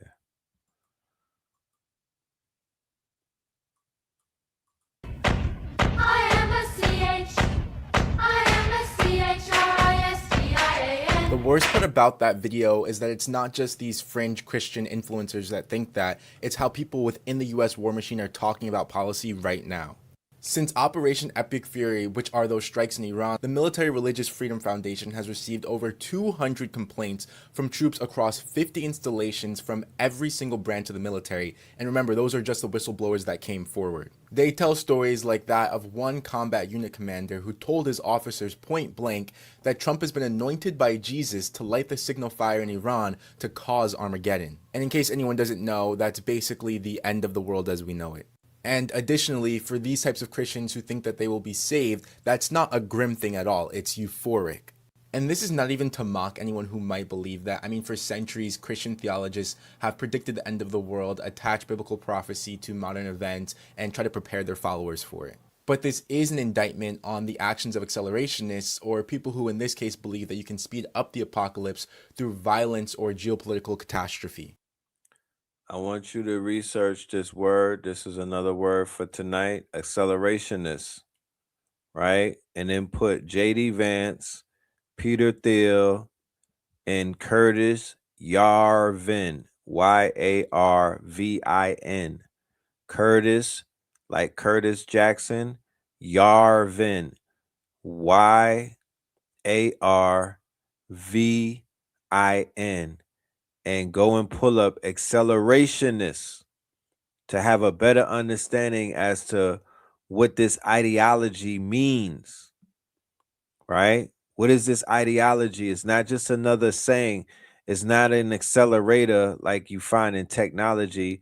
This is the people that are accelerating the downfall or the crash. This is what Elon did with Doge. That's a part of the accelerationist movement.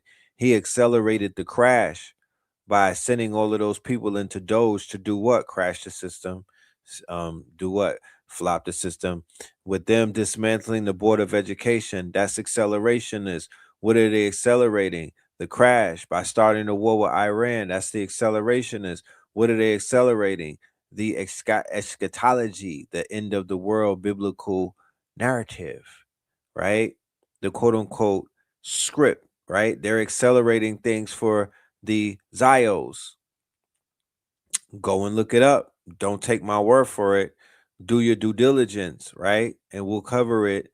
We'll go further down the rabbit hole as we continue to explore these topics. Or people who in this case believe that you can speed up the apocalypse through violence or geopolitical catastrophe. Because people at the highest levels of our government who see this as a predestined holy war are just using that confirmation bias to make things so much worse. With that mindset, footage from a bomb school or a classroom full of dead schoolgirls isn't exactly a tragedy. Any sort of resulting escalation is just proof that things are cosmically headed in the right direction.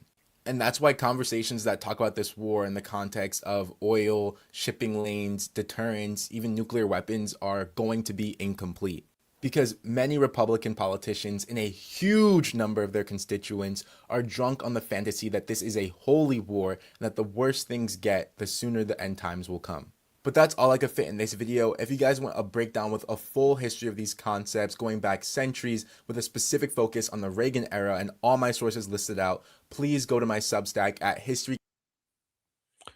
Now, there are a lot of talks of the fact that things have been predicted, right? A lot of the things that are going on right now, they're being tied into a quote unquote prediction cycle. So when I say that things are going according to their rule book or to their predictions, let's take a further trip down this. Let's go ahead. 2 aircraft carriers sunk. So these are the scary bits. We've been through the easy bits. Well, now the we're bits heading that have to happened or are happening. Yeah. Now the scary. Look up the MJ12 files, right? The MJ12 files. Okay. So, and when he's reading off all of the things in these files, let's just see if these are the things, if these are the quote unquote actions that are appearing in the theater of war. Stuff happens. So at least 2 aircraft carriers sunk by Iran, Russia, and China using suicide tactics. So what are suicide tactics? They have boats that basically they just have a bomb in the front and they just, a guy will drive it and just hit the side of the aircraft carrier and blow it to bits. He'll die. The kamikaze. Yeah, kamikaze. That kind of you know, thing. like the old school Japanese kamikaze. Well, they do that. So, wow. So they're going to use really those kind of scary. tactics. Yeah, and you know, and they do it for their god or whatever. Would it also be unmanned? Israel breaks ceasefire and strikes Iran. Okay, well that happened. Trump responds with B-2 bunker busters on nuclear sites. Iran hits all Gulf oil fields and U.S. bases, blocks the Hormuz and Bab el. Yep, that happened. Oil prices skyrockets, blackouts in Africa and third world. That's happening. U.S. sends 3 aircraft carriers, at least 2 sunk by Iran, Russia, and China using suicide tactics. U.S. tries amphibious invasion, fails first with massive casualties. Second attempt succeeds. Oil fields are seized. Advance halts. U.S. Civil War begins. Anti-war bloc takes D.C. with military support. U.S. splits into 2 and retreats from Middle East. Turkey betrays NATO, joins Russia, Iran, China alliance. Attacks Is It Real? They could do that too. They got drone ones as well, so they could. In that fact, it could just be droned because it's suicidal. Could still just mean it blows up, or the whole boat's gone once it does its job. That would make sense.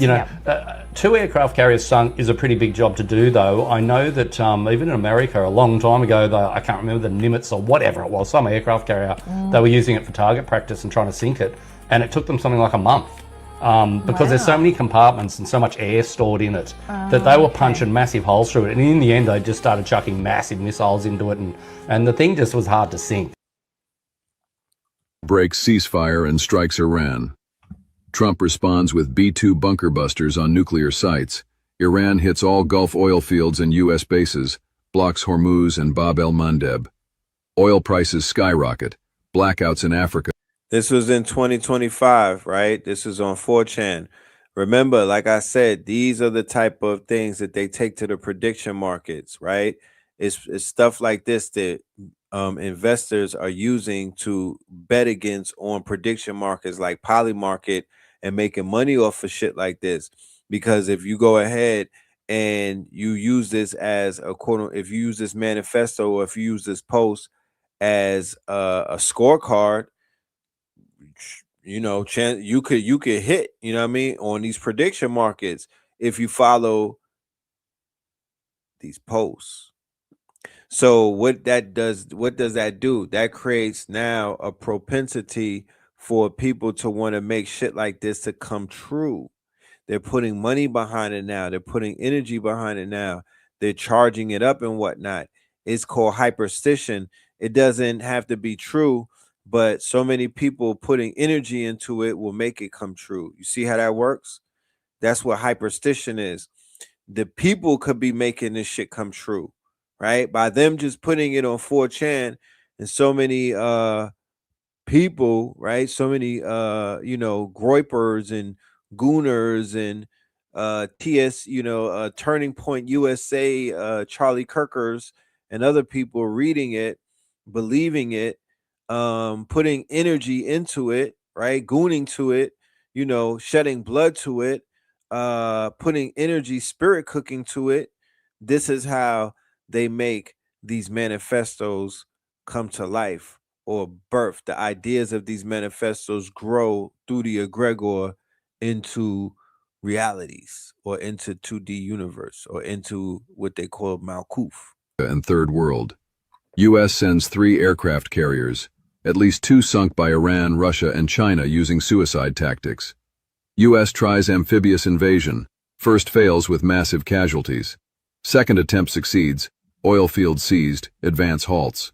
U.S. civil war begins, anti-war bloc takes D.C. with military support. U.S. splits in 2 and retreats from Middle East. Turkey betrays NATO, joins Russia-Iran-China alliance, attacks Israel. China invades Taiwan and Guam. North Korea invades South. Japan fails to stop it. India possibly flips sides. Russia invades Poland and Baltics, links to Kaliningrad. Finland and NATO invade Russia.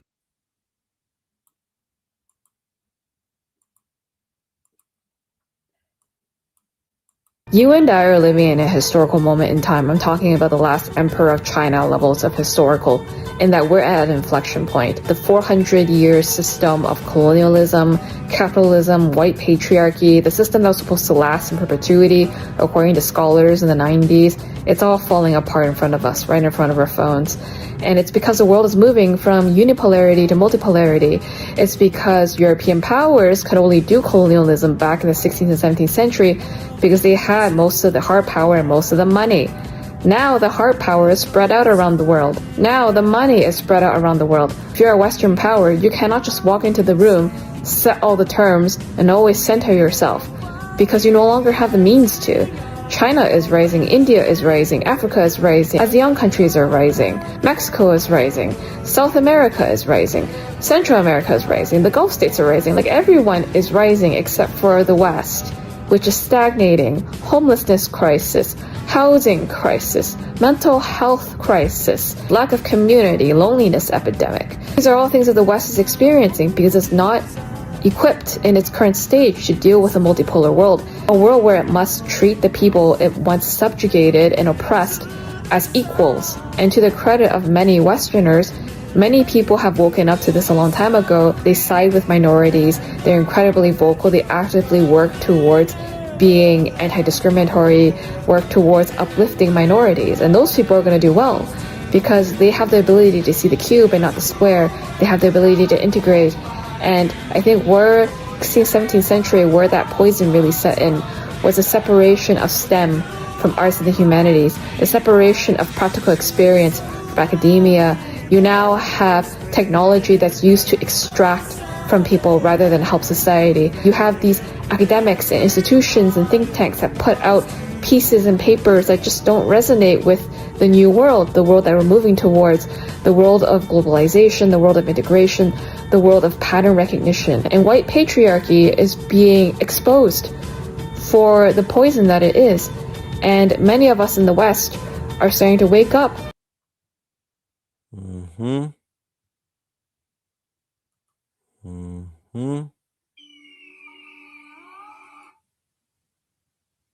People's eyes are opening, y'all. Like I said before.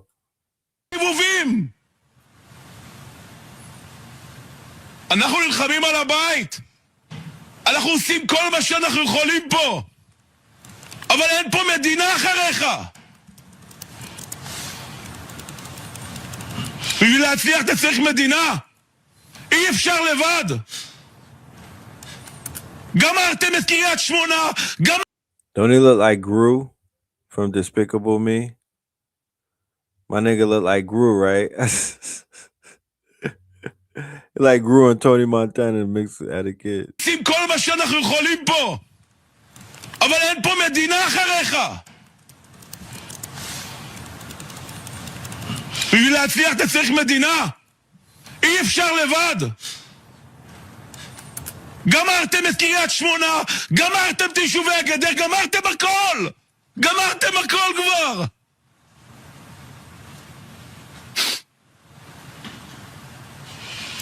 מה אתם עושים? מה אתם עושים? ריבונו של עולם, מה אתם עושים? או שתגידו שאתם לא מסוגלים לטפל באירוע הזה ותשחררו אותנו, או שתעשו מה שצריך כבר, ריבונו של עולם! Does that sound like somebody who went into y'all? Did that sound like what MSNBC been telling y'all and all these news channels about how we threatening Iran and they got 24 hours to do this and do that, or we gonna do this and do that? Listen, Israel is getting their ass kicked. The U.S. is getting their ass kicked. Tens of thousands of people have died over there. And they done blew up the airport so they can't even leave. Basically, Israel has turned into Gaza overnight. And they lying to you with propaganda with what the POTUS and Yahoo is doing. Let me tell you, it's all fake. It's all fake. And we getting our asses kicked over there. So buckle up. Godspeed. As you can see, the mayor, he done skipped over Yahoo and he asking for God to intervene. So I don't really know what to tell you at this point. But we attack in Qatar. There was an attack on their energy system. Qatar's Ras Laffan gas facility, crucial, critical global energy chain. It cost $26 billion to make this facility. And they don't have a clue how much it's going to cost to rebuild and restructure it. This is 20% of the world's global LNG supply. They have a contract with ExxonMobil. They have a contract with ExxonMobil, and they just had to declare force majeure. Force majeure means that they cannot fulfill their obligations, their contracts. They cannot be taken to court for it because this is something beyond their control. So because the facility was blown to smithereens, they cannot fulfill their contract for at least 5 years. They've already said it. Not even like a guesstimation. They said at least for 5 years. It could be more. ExxonMobil is a what? Stay with me, class. U.S. Breaking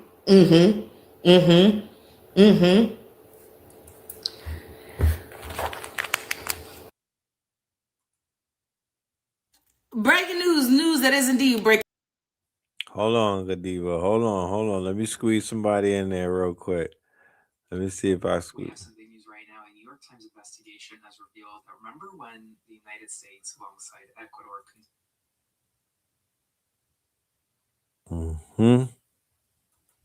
So breaking news that is indeed breaking. It turns out we may be in a whole heap of shit a lot more than we. So breaking news that is indeed breaking. It turns out we may be in a whole heap of shit a lot more than we expected. Okay, so basically, a lot of people have been realizing nationwide that there has been some tests going on. A lot of tests. So yesterday there was a video of a man who posted a video.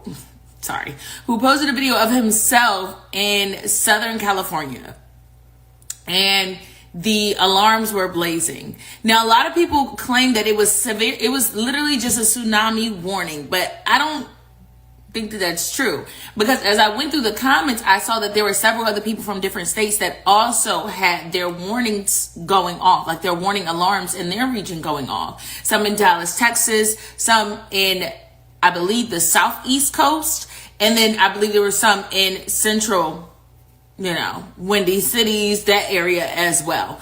So my question is for the people in Southern California that was like, oh, that's just a tsunami test, XYZ. Well, then what was that in Dallas, Texas yesterday? And then let's not forget, last weekend for 2 days straight, me and my sister are driving in a car, and we hear, like, literally, she still has like an older model vehicle. I'm talking like early 2000s. There is no like Bluetooth connectivity, like the old school way. You have to like plug in something in order for it to connect. Right. So it can still switch over to her radio. Long story short, it can still switch over to her radio. And we're driving, we're listening to, Kehlani, could you come pick up your clothes and them photos? I'm jamming. I'm like, this my song. Yeah, I want your body to side. And in the middle of me jamming and screeching at the top of my voice, that Kehlani song folded. Beep, beep, beep. This is a test. Emergency warning test. I'm like, ain't this like the second, third time this done happened today alone? So for 2 days straight, as we are out and about running our errands, doing what we need to do, the emergency warnings went off. So I know for a fact that this is not just happening on the border states. I know for a fact that this is happening all throughout the United States. And then if that isn't bad enough, the United States basically just lied to the whole world and was like, oh yeah, we supposed to be sending over 12,000 more troops over to Iran and into Isfahan, which is where the nuclear facility in Iran is, right? So long story short, America wants to send over, they're preparing 12,000 more troops. They shortly before they decided to do that, they also lowered or increased the threshold. So before, up to 35 to enlist. You had up to the age of 35 to enlist into the army. 42. Now you have up to the age of 42 to enlist into the army, which lets us know that the numbers are dramatically low. And then on top of that,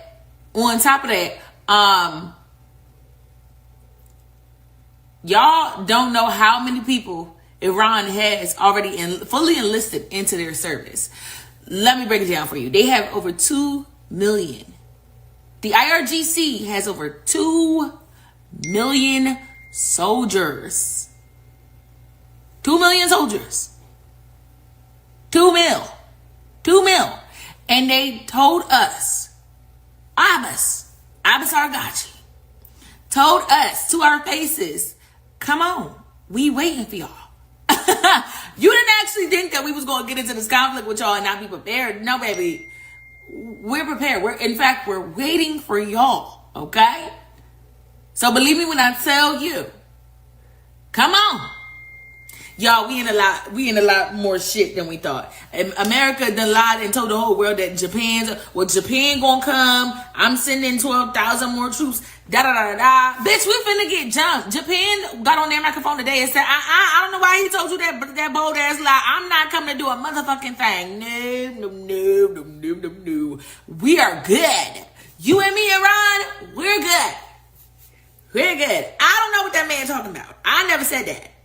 That's not what I had said. No, ma'am. And then Iran basically said, bump that shit. I'm tired of playing games with all y'all. I'm no longer willing to have conversations with Wig. I'm no longer willing to even so much as talk about a damn thing with Wig. If you want to chit chat with me, send over JD Vance. Send over eyeliner. I knew that was Kat Von D eyeliner. That eyeliner looked too good. I knew that was Kat Von D. I know her foundation ain't really that good, but I heard her eyeliner is to die for, baby. It lasts all day and it's tear proof. So I know his eyeliner got to be either Huda Beauty or Kat Von D. Those are the only two that actually make sense because that's some rich matte black line. Anyways, Iran said that they not willing to talk to Wig no more. We in deep shit. The alarms is blazing around the United States of America. It's real bad right now, girl. Real bad. Okay. And I broke a fucking nail. So like shit's getting harder and harder every day. I just don't understand. But I wanted to let y'all know because this shit is getting wicked. Okay. Oh, on the next video, we're gonna talk about how Iran basically threatened when they said they was gonna black out the entire area, that they would turn the lights off and get busy. They meant that shit. So stay tuned because the next video you are not gonna want to miss. Why isn't it losing? Everyone. Iran is weaker. Why isn't it losing? Everyone keeps saying Iran is getting hit. So then why does it still hit back? You're analyzing the wrong battlefield. This isn't a strong versus weak war. It's centralized versus decentralized power. Most armies are built like this. Kill the leaders leads to system collapses. Iran built the opposite. No center, no single failure point, no clean victory.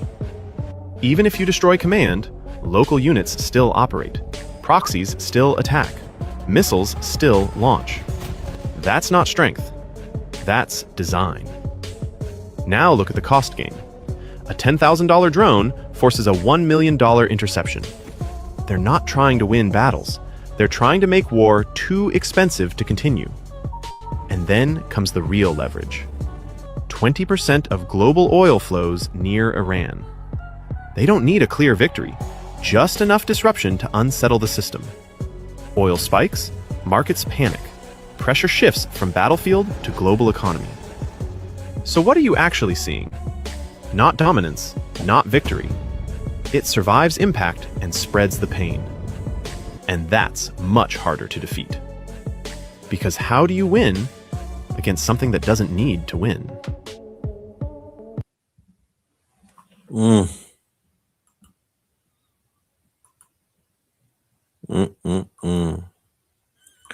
How you gonna win when you ain't right with them?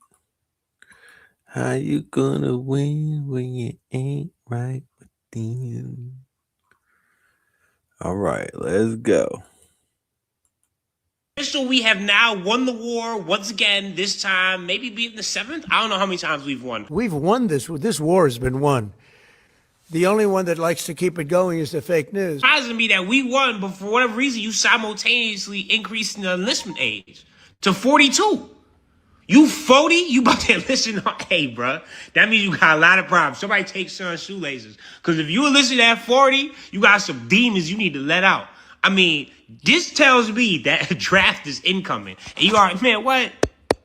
First round, first pick, prison, uppercut, nigga. Fuck is niggas talking about? Go to war for who? What? Yeah, right. I'm not dying for anybody. Give me my 3 consistent meals, and I'm going to work in the factory line. And guess what? Margin of error, you guessed it. Not death. Shitting me? I'm in prison. Hand-to-hand combat, maybe, at most. In the New York Times, you read the New York Times, it's like we're not winning a war where they have no Navy and they have no Air Force and they have no nothing. I mean, personally, this looked like something to me. That looked like a missile that'd be moving, grooving, vibing, sliding. Yeah, catching bodies right in Tel Aviv. Now, if you telling me that we've won the war, we just hanging them out to dry, that sound like a victory plan to me. That's cool. Fuck it. We out. I don't care what you write in history books. You can say it's a dub. As long as we leaving our greatest ally to fight their own battles, man, sign me the fuck up. But to just say that we've won, but then there's troops on the way. Like, you sent troops right now. They're on the way. Did you tell the 82nd? I can imagine they'd probably like to know, like, oh shit, He's saying we won the war. What the fuck we gotta go over there for? West Asia for what? Let's turn the fuck around. Let's go back home. Shitting me. And I mean, this is from Fox News. I know you would not let them lie to us. I know the war is won, but you should know Iraq basically said, hey, what the fuck? Y'all been striking us for what? Yeah, we're about to mobilize. We on Iran's side. They've hated Iran for I don't know how many years, and now they're on the same side. So, I mean, I hope we've won, because if you're sending people over there, this is not a good sign. Again, I'm down to claim victory, because Iran has been talking, and they said, yeah, we heard you're bringing troops on the ground. For more than 2 decades, we've been preparing for this moment. And hey, go ahead, call me pussy, but I know if I heard that, and I was a soldier, along with their other quotes of they're going to turn their ammo crates into my casket, yeah, let's go. Trump said we won, right? Fuck it. We got the dub. Our greatest ally, good luck. Y'all go put troops on the ground for the first time since ever, nigga, since y'all didn't want to help us out with Iraq and Afghanistan. And good luck with that. Also, I think the world would like to know what present you were gifted with by the people we're currently killing. Definitely go down in history as the first war that has been won multiple times. I don't think that's ever happened before. But now, in reality, it's just actually over. I doubt it. We just getting started. They just invaded Lebanon. They're talking about doing Turkey next. What do you mean? This is a forever war, and we're in it.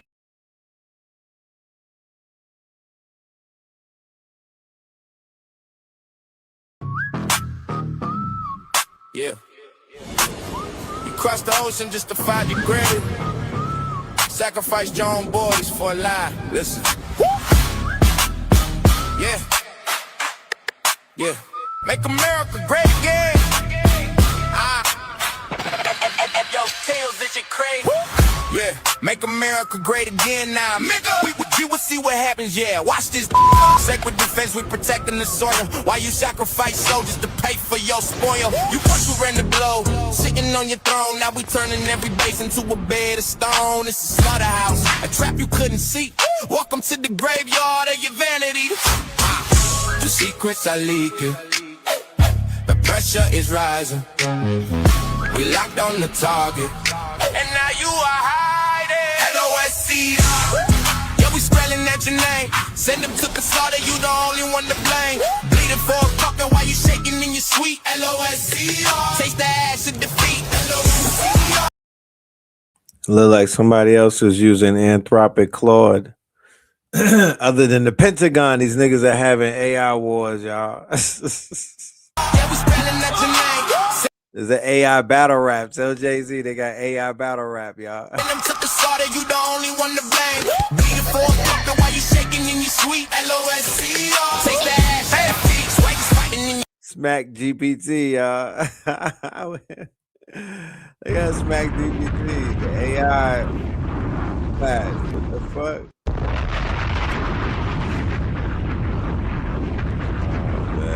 It's crazy. That Iran put this out. soup hot in Epstein's ghost. You sent your boys to die on the bloody coast. Not a revenge for the leader's blood is purely mine. Every drop of his blood is a missile on the line. You thought you took him out, thought the fire was dead, but another common enemy is standing ahead. Yeah, you strike one down, we just shatter your brain. We put another in the leg. Common again. The secrets are leaking. The pressure is rising. We locked on the target. And now you are hiding. LOSCR. Yeah, we spelling out your name. Send them to the slaughter, you the only one to blame. Bleeding for a puppet while you shaking in your sweet. LOSCR. Taste the ash. LOSCR. Yeah, we spelling out your name. Send them to the slaughter, you the only one to blame. Bleeding for a puppet while you shaking in your sweet. LOSCR. Taste the ash of defeat. Take sacred defense of the homeland. Sacred defense of the homeland. Sacred defense of the homeland. The slaughterhouse is open. Common name cat. LOSCR. Yikes. It's a whole meme war. Right? It's a whole entire meme war. This would be shared around the world through multiple different accounts and stuff like that. Yeah, that's but it's a level of warfare though. Quiet as kept. We laughing at it and everything, but this still meme warfare is real. This is literally a missile. This is literally a missile. You feel me? Breaking news that is indeed breaking. I'm not in a fucking mood. Laura, baby, Crimson Chin. Did you take your medicine? Did you take your medicine this morning? I don't think you took your meds, girl. Laura says that she has a hunch, a sixth sense, which, by the way, don't you work for that Mossad? She has a hunch that there's going to be a massive Islamic terror attack in America, and the perpetrators will likely have financial ties to podcasters and those who are sowing discord for foreign nations in America. We know that you trying to platform Candace Owens. We know that you trying to, anybody that falls within that category that has basically questioned Israel and that has questioned America's role in what's going on. We know that you're trying to platform them and trying to cover up for what there is some kind of 9/11 style attack on American soil. We don't give a shit, girl. We truly don't. Because one, we see right through the bullshit. Two, we know you ain't been on your meds in a while. Three, we saw that you mixed that Lexapro and that alcohol not too long ago when you was breathing heavy in that man's face and trying to hunch him. And he very clearly did not want to hunch you at that Republican National Convention. Okay. 4, this is textbook Mossad. This is textbook. Who else other than America and Israel? This is textbook. Okay. We didn't ask for your hunches.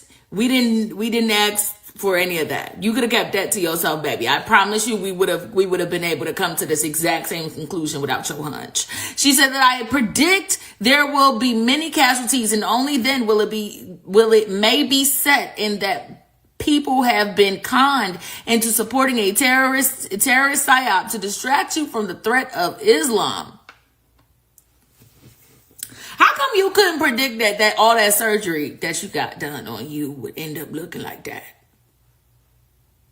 I'm just asking questions since we out here making predictions.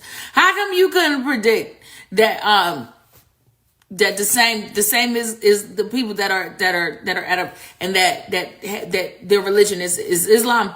How come you couldn't predict that they was gonna sue your ass into oblivion and leave you broke with nothing but 2 nickels to rub together? Matter of fact, not even 2 nickels. They took that with them. How come you couldn't predict that when they did sue you, the exact same party would not support you in said lawsuit and would ensure that those people won said lawsuit and that they left you broke as a motherfucking joke? How come you couldn't predict that? How come you couldn't predict that had you just kept your motherfucking mouth shut, you wouldn't be broke with a jaw wider than the state of Texas?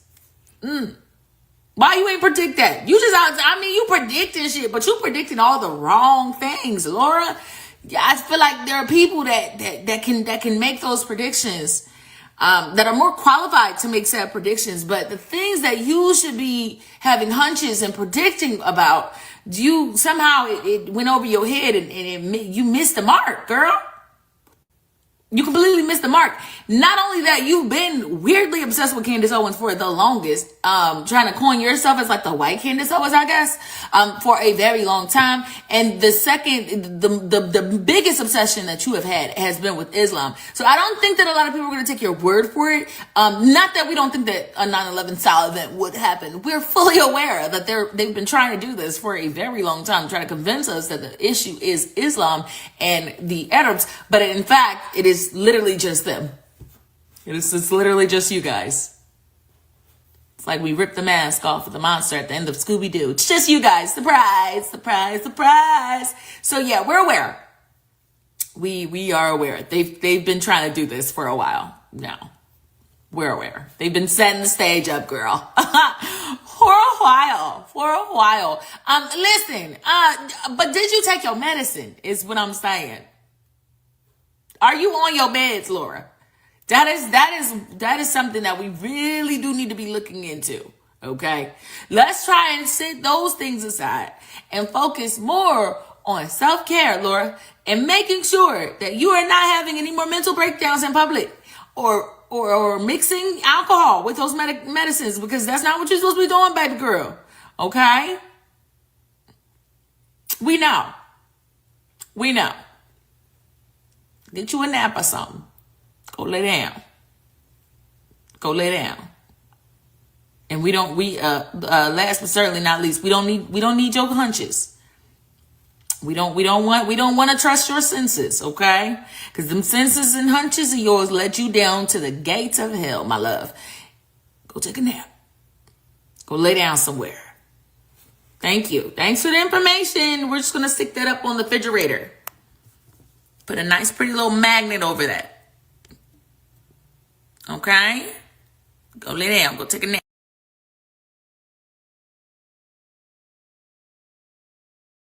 Be to start a COVID-style lockdown without a virus? No, I'm kidding. The virus is just us defunding everything that keeps us safe 8 times in a row, mind you. They're going on 6 weeks without pay. It's all part of the plans. They're going to fund everything that doesn't keep us safe, whether it's $170 billion to something called Ike. No one even knows what they're doing, right? And then $220 billion because we ran out of money for missiles. Either way, the important part is you can't have a lockdown if the airports are operational. Yep, they need the TSA to strike. They need a manufacturing crisis. Airports are your lifeline.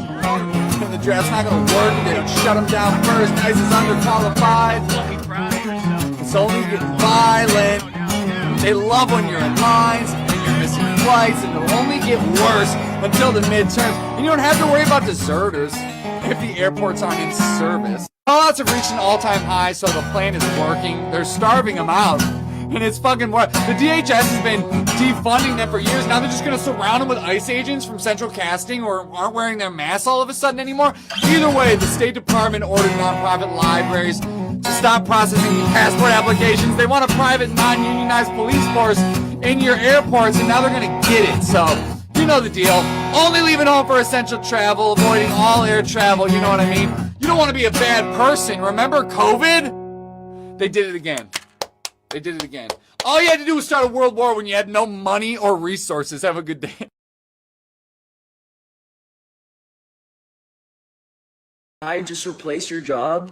Good! That was never your destiny. Here's how to escape the matrix and make money bend to your scroll. You were trained to trade time for money, but AI just shattered that illusion. If you want money to obey you now, you need 2 things: quantum structure and nervous system sovereignty. Let me break it down. Step 1, anchor your scroll. You are not here to chase random business ideas. You are encoded with a divine pattern. When AI automation hit, that wasn't a loss. It was an eviction notice from the wrong timeline. Step 2, install AI that reflects you. Everyone's scared of AI because they don't understand it. AI is not evil, it's neutral. It mirrors the one commanding it. I use mine to generate leads, close sales, deliver offers, and even write proposals all while I sleep. Step 3, collapse the fear loop. Your nervous system was wired for survival. It resists overflow. You've got to retrain it to receive, not panic. This is your daily ritual. Stand barefoot. Speak your true name out loud. Command money to serve your mission. Then breathe like it's already done. Do this every day and your field will shift. You're not behind. You're just unplugging from a dead system. The new economy doesn't need a resume, it needs a scroll. Comment 888 if you're ready to activate yours. I'll map it with AI and show you how to build cash flow from your true self.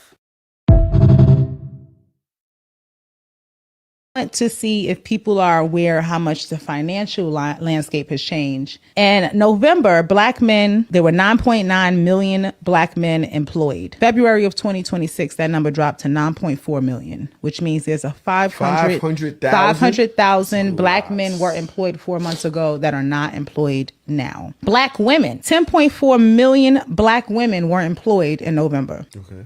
And in February, 10.2 million women. So women experience just a 200,000 job deficit. Couple with no kids needs roughly 60K to 100K household income for survival. A family with 2 children needs 95K to 150K household income to survive.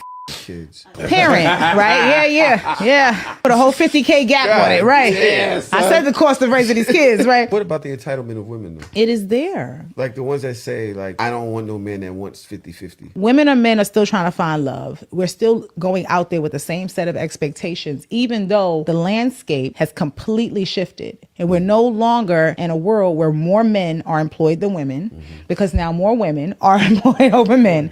And the expectations need to change, but we can't stop fighting over what we bring into the table, right? As opposed to what the hell does the table require? Because the table has gotten bigger. The needs are more. The cost of living is higher. The rent is higher. Your fixed expenses. We're not talking about luxury. We're talking about day-to-day living has significantly went up, and it is more than the average person is earning. We're talking middle-class numbers here. This doesn't even scratch low income. Person who working at the Dunkin' Donuts, person who working at the CVS, right? I hate to say it, but I knew when I was dating, I couldn't date a person who had that job if they weren't the regional manager of the franchise, or, I couldn't date the guy who was taking my order. And not because he's not a good guy, not because he's not working an honest living, but because when I look at what is required to support the cost of living, I know that I'm walking into a situation where I'm going to significantly have to pull more weight. Dating and marriage is a business. It's a business. And in a business decision, is it smart for me to go into business with you, knowing that you might not be able to bring home more than $30,000, $40,000 a year? And that just pays for childcare. And to me, that goes into your choices, your life choices. Yeah. So- Whatever got you Absolutely. to here, this is a result of a continuous amount of changes that you've made. And I don't know if you've healed from that yet, or you figured that out yet. Well, And lack I of don't wanna opportunity. Take that up. I don't want to take that on. Passed over, or if you've been laid off, passed over, or just tired of building somebody else's dream, listen close, because what's happening right now in AI is not a trend. It's a transfer of power, and the window is open. There is a new class of operator emerging. They're not coders, they're not corporations. They're the designers, the visionaries, the builders who finally have a machine that matches their imagination. For all of the people that are out there, brothers and sisters, with jobs and without jobs, wanting to fire their boss, wanting to get rid of the 9-to-5, I'm here to let you know, the same way that Moses came down from the mountain with the tablets, I'm here to let my people know, let my people go. I'm here to let my people know, let my people go. I'm going to your boss, Pharaoh, let my people go, right? It is about getting your time back. It is about capturing your time. It is about your sweat equity, but something that is the most important asset is the time. And I promise you, right now, we live in a day and time where you actually can get your time back. Instead of working for somebody, you can have 100 agents working for you. Every single one of those agents can be programmed to work for you the same way that you had HR set up a whole department of people to work for the CEO or to work for the corporation. Don't take my word for it. Go and do the research. I will not steer you wrong. I'm putting my, I'm standing on it. I did the research. I did the practices. I was in school the whole winter and whatnot. I was getting certified. I did everything. I started building, right? I have people around me who have tools out there, who have apps, who have websites. The future is now. There's nothing to wait for. Really, what we need is to put our brains together, our minds together, the mastermind principle. That will solve a lot of things. Instead of arguing and exerting energy on the social media about the gender wars and all of the distractions, we literally could build. We could be building. We could come up with 99 problems and solve them shits. I promise you. It's called the Claw Bot, and it doesn't just generate ideas, it executes them autonomously, on command, while you sleep. The agentic AI boom is here. Agents that write, build, publish, automate, and operate without handholding, and the people learning to command them right now. They're the ones who are going to own the next 5 years, not the ones waiting for a job posting, not the ones watching from the sidelines, the builders, the ones who show up. That's why we built the OpenClaw 72-hour boot camp.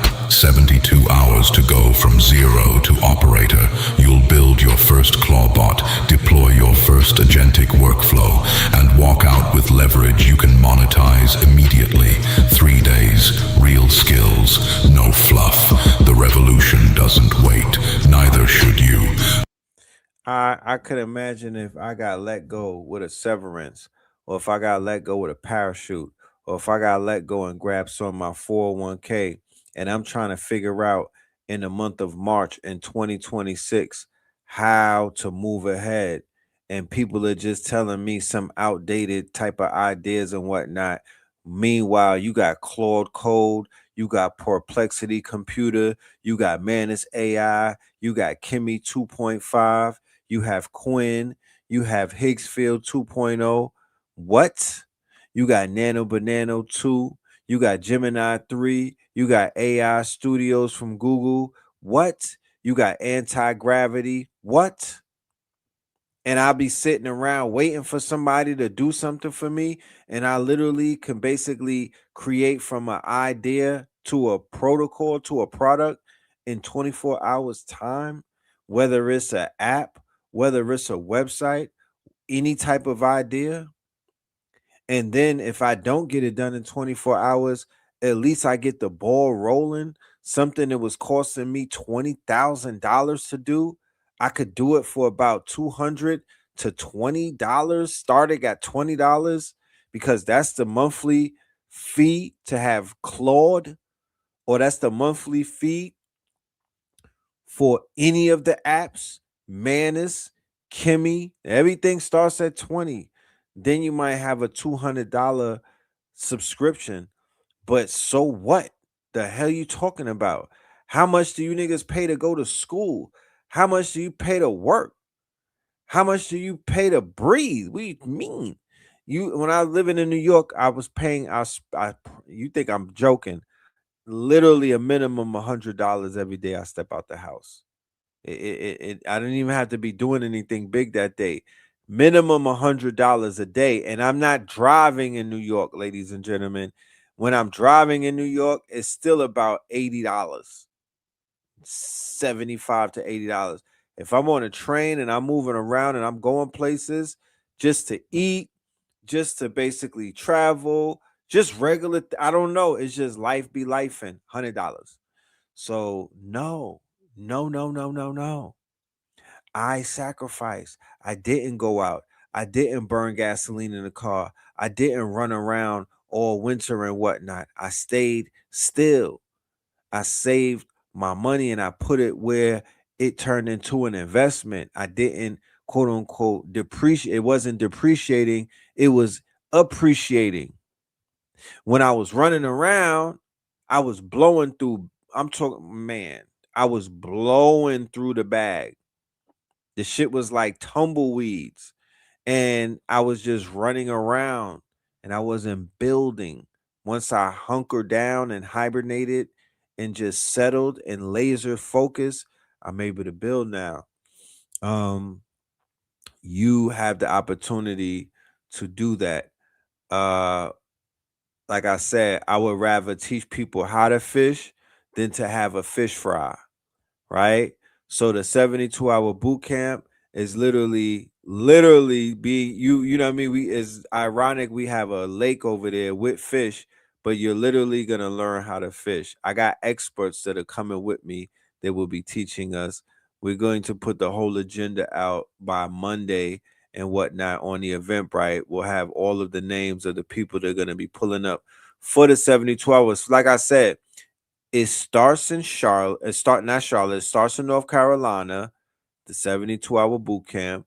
But we do have 4 other boot camps scheduled. Okay, so this is going to be something I'm going to be on the road doing this. It won't even be, everyone won't be on the strong end or on a weekend. We'll have a 72-hour boot camp from a Monday to a Wednesday, from a Wednesday to a Friday. You feel me? So look out for that. Houston, look out for us. DC, look out for us. Atlanta, look out for us. Miami, look out for us. Okay? I'm just going to put that out there. This is where our brothers and sisters, the algorithm is strong out there. We have tech hubs out there. It started with the Facts Initiative, the food, the art, the clothing, the technology, and the shelter. I've been planting seeds in different regions and in different states ever since like 2015. So when we do these boot camps, I got some of my students are now teachers. Some of my students are now masters. Original Black God is a student of the fantasy complex industry. And yes, he will be in the Imaginarium on Friday. I do want to make that announcement. Let me make that announcement. My good brother, Original Black God, will be at the Imaginarium on quote unquote Friday for class number 9, ladies and gentlemen. We're doing a 90-day accelerator in the Imaginarium. What is the Imaginarium workshop going to be able to help me, brother Red Pill? The Imaginarium workshop shows you how to use Claude and Claude Code, how to automate making animations. The Imaginarium is going to show you how to make short film. The Imaginarium is going to show you how to make comic books and monetize it. The Imaginarium is going to show you how to take ideas and whatnot and create products out of them. The Imaginarium is going to show you how to take prompts and create a prompt library, so you basically could turn those prompt libraries into skills, plugins, or other forms of automated agents that will help you build in automation. The Imaginarium is going to help you stretch your Imaginarium, focus your mind as to what it is that you need to do in a collective. It's a whole group of us working and whatnot. And what do? We take our imaginations, we take our stories, we take what is we take what is possible, and we create universes and worlds around them. That's what we do. We don't wait for Hollywood. We don't wait for nobody to tell us anything. We don't do any of that. We have our imaginations, and the best nation is the imagination. We could think our way into multi-universes. We could think our way into the victory. Viva la Cuba. Viva la revolution. Okay? Viva, nigga. Viva.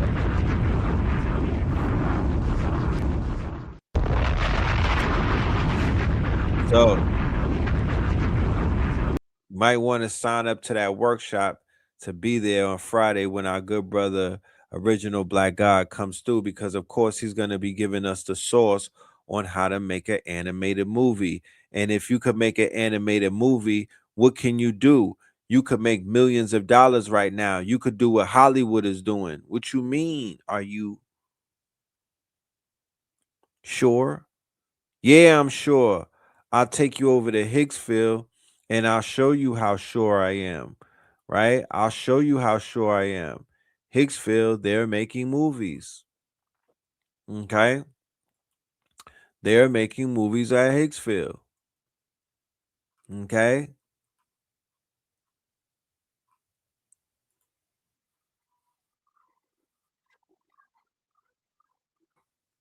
This is going down right now as we speak. Let me show you.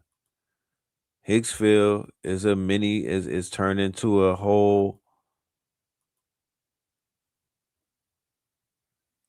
cinema studio, right? So here goes cinema studio for Hicksville, right? Where you literally could create characters, right? You could create video.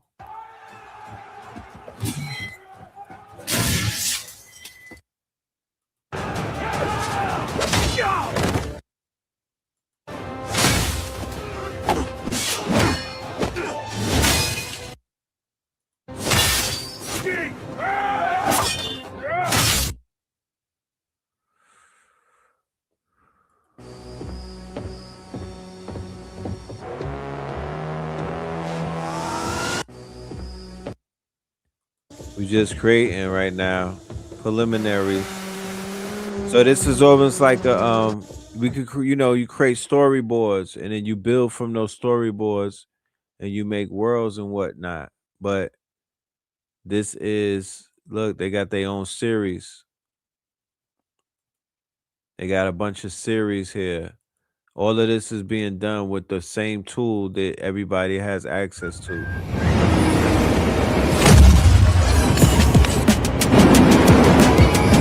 Found Pablo. Third car from the end. Kiss from mommy. Right? So that's Higgsville. Okay. $20, $30. Shit is affordable. You know what I mean? And you literally can make your own films. So we're using Higgsville to show people how to do their own films, but we're also using other tools and whatnot. The ball don't stop right there, but it's lit right now. And nobody is going to tell you, I will. And we have a whole workforce and we have a whole team right now, and everybody is learning how to create. Everybody's learning how to be a creative. Everybody's learning how to use the tools, the tool belts, and the tool shed. I'm going to just leave you with these three, and then I got to shut it down for the night. Well, we got a few more clips, and then we're going to shut it down. But we focus on tools, right? Think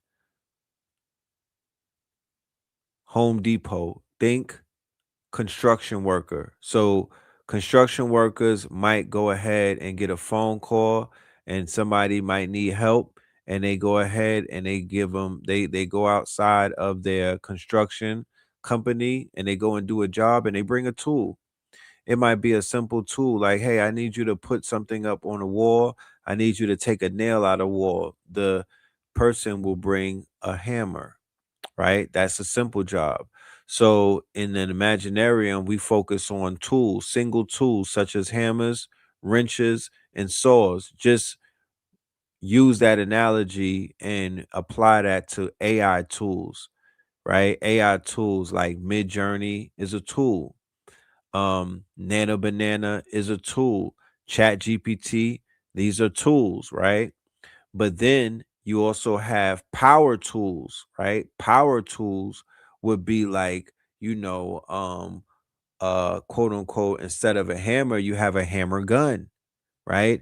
Instead of a screwdriver, you have a drill. So these would be power tools. So right now, Higgsville is a power tool. It's not just a tool, it's a tool shed, right? It's not just a tool belt, it's a tool shed. It has multiple APIs or multiple tools inside of the shed. You go inside of the shed and you could build a house. You go and get one tool, you can't build a house with one tool. You get a tool belt, you can help build up the house. But if you get a tool shed, you could build a house. So we're helping our people go from tool to tool belt to tool shed. From tool to tool belt to tool shed. And in the very near future, as Imaginarium, we will be offering these triple tiers and whatnot. But that's how we're walking our people. We're going to help you master one tool. Then we're going to help you master the tool belt. Because on that belt of tools and whatnot, you might say, I want to make a music video. All right, boom, here's the tool belt right here. These are all of the tools you need to do a music video for 3 minutes. You want to do a short film? All right, boom, here's a tool belt for that. All right, this is how much that tool belt costs. Oh, shit, you want to build out a film studio? Here's the tool shed. These are the tools you'll need. These are the APIs you'll need. This is the budget that you'll need. This is the time that it will take. These are the agents that you will need in order to build out. That's how that works. Imaginarium, ladies and gentlemen. Join us. You know what I mean? Be a part of our dreams. Be a part of our vision.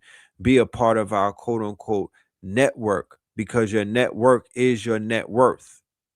Your network is your net worth. And I don't know nobody in this world whose network is iller than this network right here. I promise you. And that's not me even being braggadocio. My network is crazy. Fact. My network is crazy. You know? So we building our own world. We not waiting on nobody. We not waiting on permission. It is a free for all until we say it's not. Okay? It's time to make this shit happen. I'm not sitting around waiting for nobody. Dead ass, because I'm not following nobody. I'm not even what's the word? If somebody come to me and ask me for somebody or for some help, I can't send you to nobody because I don't know what nobody is doing. I have no idea, and I will not attempt to try to figure out what I know what I'm doing.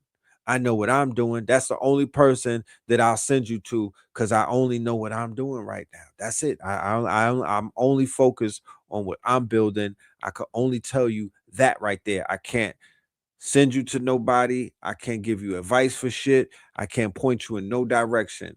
I know what I'm doing. Let me figure that shit out. And that's where I'll point you to, because this is where the solutions are at. We got what you need. We have the solutions. And if we don't have the solutions, we will let you know. Nah, fam, I don't have the solutions for that. I don't have a solution. Yo, talking about I can't, man. I don't know how it's going to sleep. Right now, there is no sleep. Okay? There is no sleep. It's too much going on. You know what I mean? Sleep is a fucking credit. I need to tokenize sleep. Man.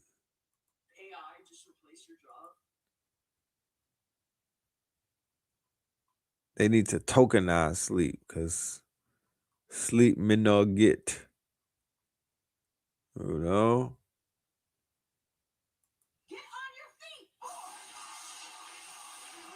Come on. On your feet, boy! And ladies and gentlemen, I bring to you another episode of our favorite show on YouTube.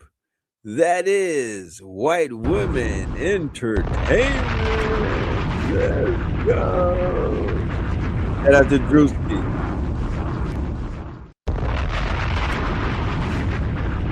Get on your feet, boy!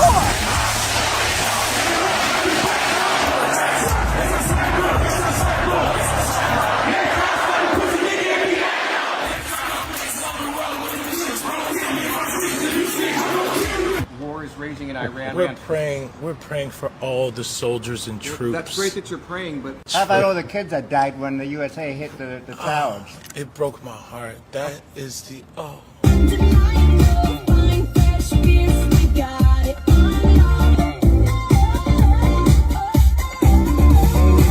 In what ways have you grown closer to Jesus? I serve a righteous God. And that is why we say our prayers. We are all his children. But when I say children, I mean like the holy, blessed Trinity, which is why I hold the Bible.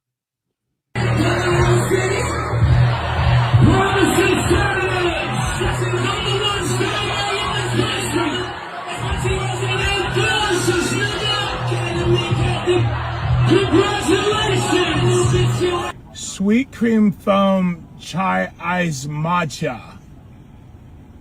And Bella will have all organic pup cup. Organic? Yes, everything organic. Oh, say does that star spangled banner yet wave for the land of the free. 4, 3, 7. Oh, Hannah, you good?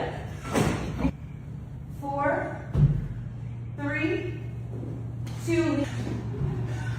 Hold your chest lifted. We're gonna lift. We have to protect all men in America, especially all white men in America. Those are the boys that we care about in this country. America is built on their backs. Yes, because they are the ones who mattered most.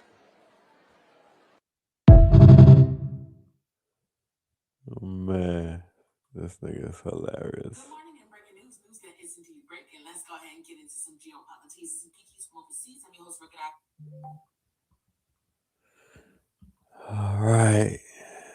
So I'm going to have to. Okay, here's the meta article. Right, let's get into our articles as we wind this thing down. Right, here's our articles as we wind this thing down, ladies and gentlemen. Meta and Google ordered to pay $6 million to 20-year-old woman who claims she became addicted to Instagram and YouTube, right? So she clapped both of them. Meta and Google paid $6 million. She was able to prove in court. You gotta have to read the case law, or the case, you gotta read the this case to figure out what exactly took place in court, that she was able to hit both Meta and Google, YouTube and Facebook, who she sued for her addiction as a child, right? They got their ass handed to them today in court. And of course, that's going to open up the floodgates for so many other people to go ahead and do class action lawsuits and go and get them and whatnot. In news coming out of Colombia, right? Putumayo, the same place where I went for my ayahuasca, and I'm almost ready to tell that story. I'm still integrating, but my integrating is becoming I'm winding down on my integration from my trip. So in Putumayo, there was a military plane crash with 66 deaths. I'm just keeping people updated because there's a lot of freakish stuff that has been going on in Colombia after we left and whatnot. So I'm just keeping people updated as to some of the things that is still happening in Colombia. All right. But this was a military plane and it took 66 soldiers and whatnot. And I remember talking to everybody about the presence of the military when I landed in Putumayo. That they were the standouts.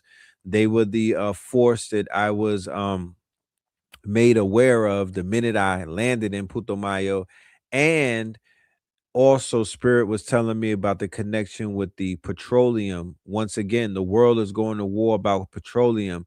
We talked about petroleum, or the spirit of petroleum, not just oil like they're talking about it, more like black goo, more like petroleum being an entity, more like the petroleum that they're extracting from these lands and whatnot, being more like a blood, being more like a life force, being more like something that needs to be paid more attention to. Because when you look at the role of petroleum when it comes to what they call the third world, or these nations that are rich in on paper but impoverished and whatnot, they're dealing. And when you look at the role of how petroleum played in suffocating, how it was weaponized, how it was used for damage and whatnot, cocaine. You have no cocaine without petroleum. You have petroleum clothing, right? Polyester, microplastics. What has it done with nylon? Petroleum as oil and whatnot. Look at how many people die in the Delta, in Nigeria, all over South America, Latin America, Middle East. All of that petroleum for what? When we were working on free energy, when we were working on shit, the Tesla coils and whatnot, the petroleum, the DuPonts, all of that stupid shit, William Hearst and whatnot, them shutting down hemp, them shutting down the natural crops of this earth, the cannabis and shit like that, right? All of that petroleum is no bueno, is no good, right? So we're gonna get more into that story. They call it black gold in Texas. Yeah. Good. Look up black goo. Look up black goo. Think venom, right? Think venom. Look up black goo, Morgellians and stuff like that. Think venom though.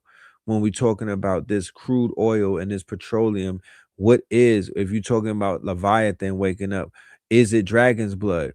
What is petroleum? It's not fossilized dinosaurs. It's not fossilized dinosaurs. We know that. We know that, right? We know it's not dinosaurs. Okay. Next show is not gonna be on this show that I do this video. This next video that I'm gonna have to do on this topic that's coming up is gonna have to have its own show. Today, I'm just gonna preface it. We have a lot to talk about with Jay-Z. I'm gonna have a whole standalone video. What Jay-Z said wrong in the GQ interview. Now, I'm going to point 3 things out, and then we were going to revisit, because this is a standalone video that I'll be doing on the Jay-Z situation. 1, he is having a concert at Yankee Stadium to commemorate the Blueprint, right? Album, and also In My Lifetime, right? And the person that was interviewing him was not alive when that album came out. He was not alive. The child that was, so he conveniently had somebody interview him who wasn't even alive when the album came out. The child offered no pushback whatsoever to the interview because he was not there when the album came out. I don't know if that GQ interview was about pushing his concert that he's doing in Yankee Stadium, but just to put it into context as to who he chose to interview him in his interview when he first came back, it was a child who was not even alive when the album Reasonable Doubt, maybe the Blueprint, but when Reasonable Doubt came out, that child wasn't even alive. So the way that he sees Jay-Z is not the way that somebody who grew up with Jay-Z sees Jay-Z, who would have immediately shut down a lot of the shit that he was talking about. Most importantly, the second thing, or the third thing that I'm going to point out when I do my Jay-Z video about what I did not approve of, or what I saw wrong, because this is an honest critique. This is coming from somebody who did Blueprint 322 in the year 2010, when we publicly, when it was seen as taboo, when it was seen as career suicide, when it was seen as dangerous to even go after somebody of a caliber of a Jay-Z, or just say, yo, we got questions and whatnot, and this is our research. Blueprint 322, Red Pill, Blue Pill, AA Rashid, Black Dot, right? He said that there's 4 pillars in hip hop, ladies and gentlemen. I don't know what hip hop he's referring to. More than likely, like I've said before, and I'll say again, Hip Hop Incorporated. He didn't even know the 5 pillars of hip hop, ladies and gentlemen. I don't even think he's aware of what the acronym of hip hop stands for. There's literally a 5th pillar of hip hop that anybody that wears a 7, a God's and Earth necklace, he originally supposed to know exactly what that is. The fact that he omitted a pillar of hip hop, which is the 5th pillar, which is consciousness, with the foundation of what hip hop is built on. Higher infinite power healing our people. Let's say this together, ladies and gentlemen. This is an invocation. This is a mantra. Higher infinite power healing our people. That is hip hop. Knowledge reigns supreme over nearly everyone. That is KRS-One. King Asiatic, right? Nobody's equal. That's Big Daddy Kane. King Asiatic, nobody equal. So the fact that he was trying to say that the 4th pillar was battle rap, right? Which is not, is microphone control, which is MCing. Battle rappers are the highest form of microphone controllers, because when you're battle rapping, you are exhibiting all 4 or all 7 of the liberal arts in real time. Okay, you are exhibiting all 7 of the liberal arts simultaneously. Battle rapping, where you're literally in combat with somebody, and you know that he said that they should kill battle rap. You know that he said that they should take, you know, he said he hates battle rap. You know that he said that they should do away with battle rap. Do you know that this man got on TV with a teenager, a young man, interviewing him, and said that battle rap does not belong in hip hop? He didn't say drill music. He said battle rap is hurting people. Battle rap is messing up lives. Battle rap is making people. He didn't address the 100 plus drill rappers that are dead. No, 1,000 plus drill rappers that are dead. He did not address the music of the trap rap where so many people died, got their heads blown off, tied up, babies got shot, all type of shit. They walk people into these jails and whatnot. He's supposed to be even advocating for helping people get out of jail, like Emery and them. He didn't say that he didn't like trap rap. He didn't say that he didn't like avant-garde coke rap like Griselda and other people that he signs. He attacked the brothers from Smack DVD and Loaded Lux and all of these people that are feeding their families who exhibit a high form of artistry and performance arts when they're doing quote unquote battle rap, even if they take that shit to the limits and whatnot. I have not heard of any battle rapper spinning the block and killing a battle rapper. I have not heard of any battle rapper funerals getting shot up. I have not heard of any battle rappers making songs about other battle rappers that they killed. What is this man speaking of? How far gone is this man? He had the nerve to have an African mask on the cover of the GQ magazine, as if this. Now I understand why LaRussell is doing the goofy shit that he's doing, because this nigga is being deep when being deep goes wrong. He's one of these fake woke niggas when trying to be deep goes wrong. You in that interview, he was trying to sound intellectual. He's cosplaying an intellect. That's not even who he is. He is cosplaying Nas. And he was salty about Ether. Exactly. In the whole conversation, the nigga has not gotten over Ether. That is the only reason why he doesn't like battle rap, because that was a field that he did not dominate. He's trying to erase it. He's trying to write it off because he wants the Ether shit to go away. He's still in his feelings about Ether. When a young man brought up Nas, he was like, yeah, that was my friend. I didn't even want to battle him like that. You lost. You lost, Trump. This nigga's Trump. This is Donald J. Trump and somebody else's Iran. He said that the Drake shit, he tried to stick up for Drake. He wasn't honest about Drake. That's why he sounded like he was nigga-splaining. I got so many indictments. That's what I'm saying. We need our own video. Listen, he said that he was mad about the way the niggas handled Drake. You're not keeping it real. He was niggas explaining. He didn't keep it real, because if he kept it real, it would have resonated and he would have went viral. He didn't say, yeah, I'm glad that they stepped on that nigga Drake because he's a hoe. And we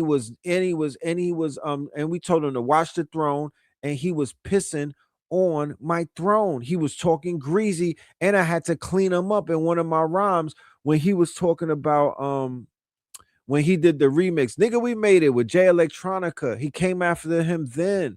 Then he also came after him. It was mad sneak disses from Jay-Z against Drake, and Drake was coming after him sneak dissing too. What is he talking about? What the fuck is he talking about? He's throwing rocks and hiding his hand, bro. That's what I'm saying. That's why I didn't resonate with nobody real, because we're literally watching him talk, and it's like, you don't really feel like that. You don't really feel like that. You're mad because Kanye said that your kid looked retarded. That's what he's mad at. He's holding on. The niggas try to tie him to Epstein. They was cooking him in the comment section, and they was talking, and Kanye was talking about his kids. He's mad at shit like that, and he's trying to quote unquote punish the little people because he don't know how to address his issues. He's mad that he got caught out there with that Diddy shit, and whatever amount of money that he had to spend to clean his act up, now he's getting up there and he's acting pompous and he's punching down. How dare you say they should get rid of battle rap? What did battle rap do to you? What the fuck are you talking about? Yeah, niggas got locked up. Geechee Gotti and Surf is locked up. But how many trap rappers went to jail? How many trap rappers are dead? How many drill rappers are dead? How many gangbangers are dead? How many coke rappers are dead? How many motherfucking finesse rappers are dead? What are you speaking of, man?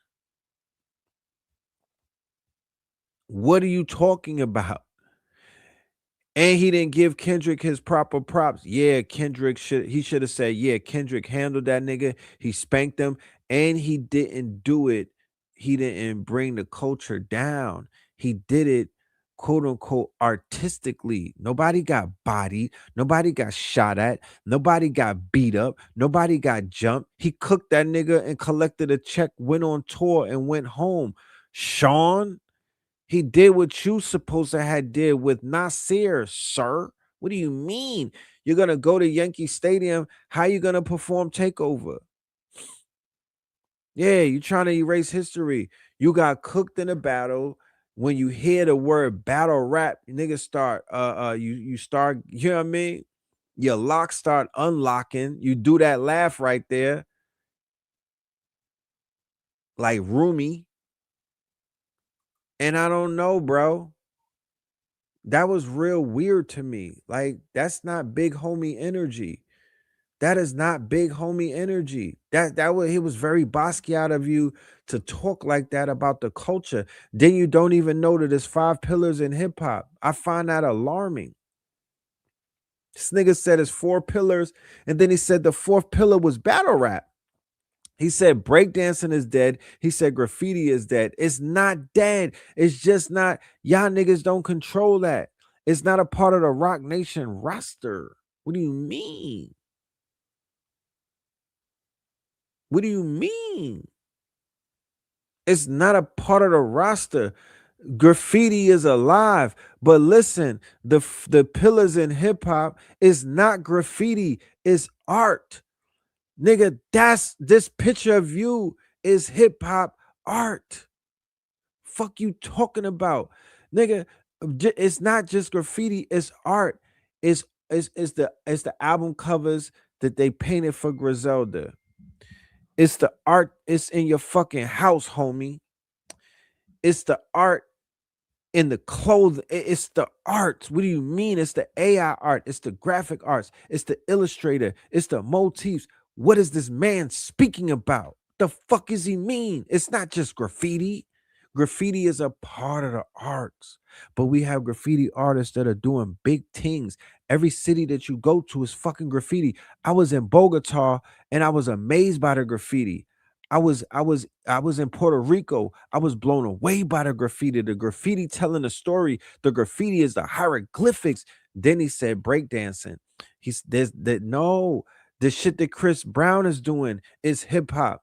That anytime you see anybody dancing in a video, what do you mean? It's not breakdancing. Every single dance that they're doing on TikTok is hip hop. Get this man a fucking book. Get this man a book. What is he speaking about? His feelings is so hurt. His shit is so off.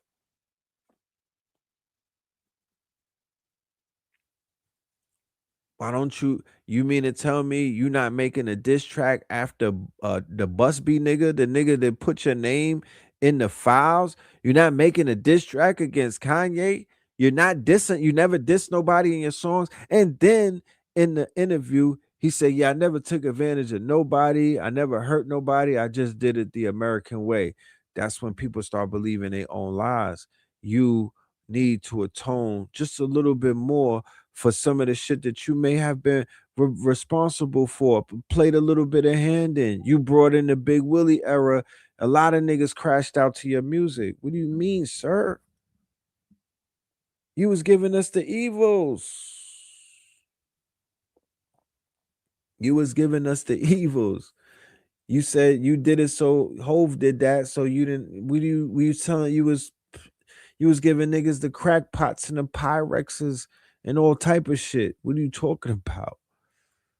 So no, there needs to be some honest critique of that interview that this man did in the GQ that I feel deserves to be peer reviewed and critiqued by his peers, not by young adults, not by 80s babies and 90s babies. No, dudes from the 60s and the 70s could be the only ones that will be able to listen to that and be like, you sounding deep and everything, you sounding wise and exact, but there's mad flaws in what it is that you might be saying.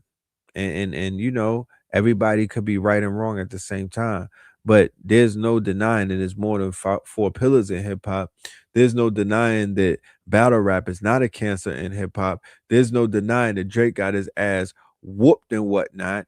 And he went and sued the label, and he's lame, and he's super lame for that. And people have every right to fall out of favor with an artist that they're not feeling anymore. So that's so un-Brooklyn of you, my nigga.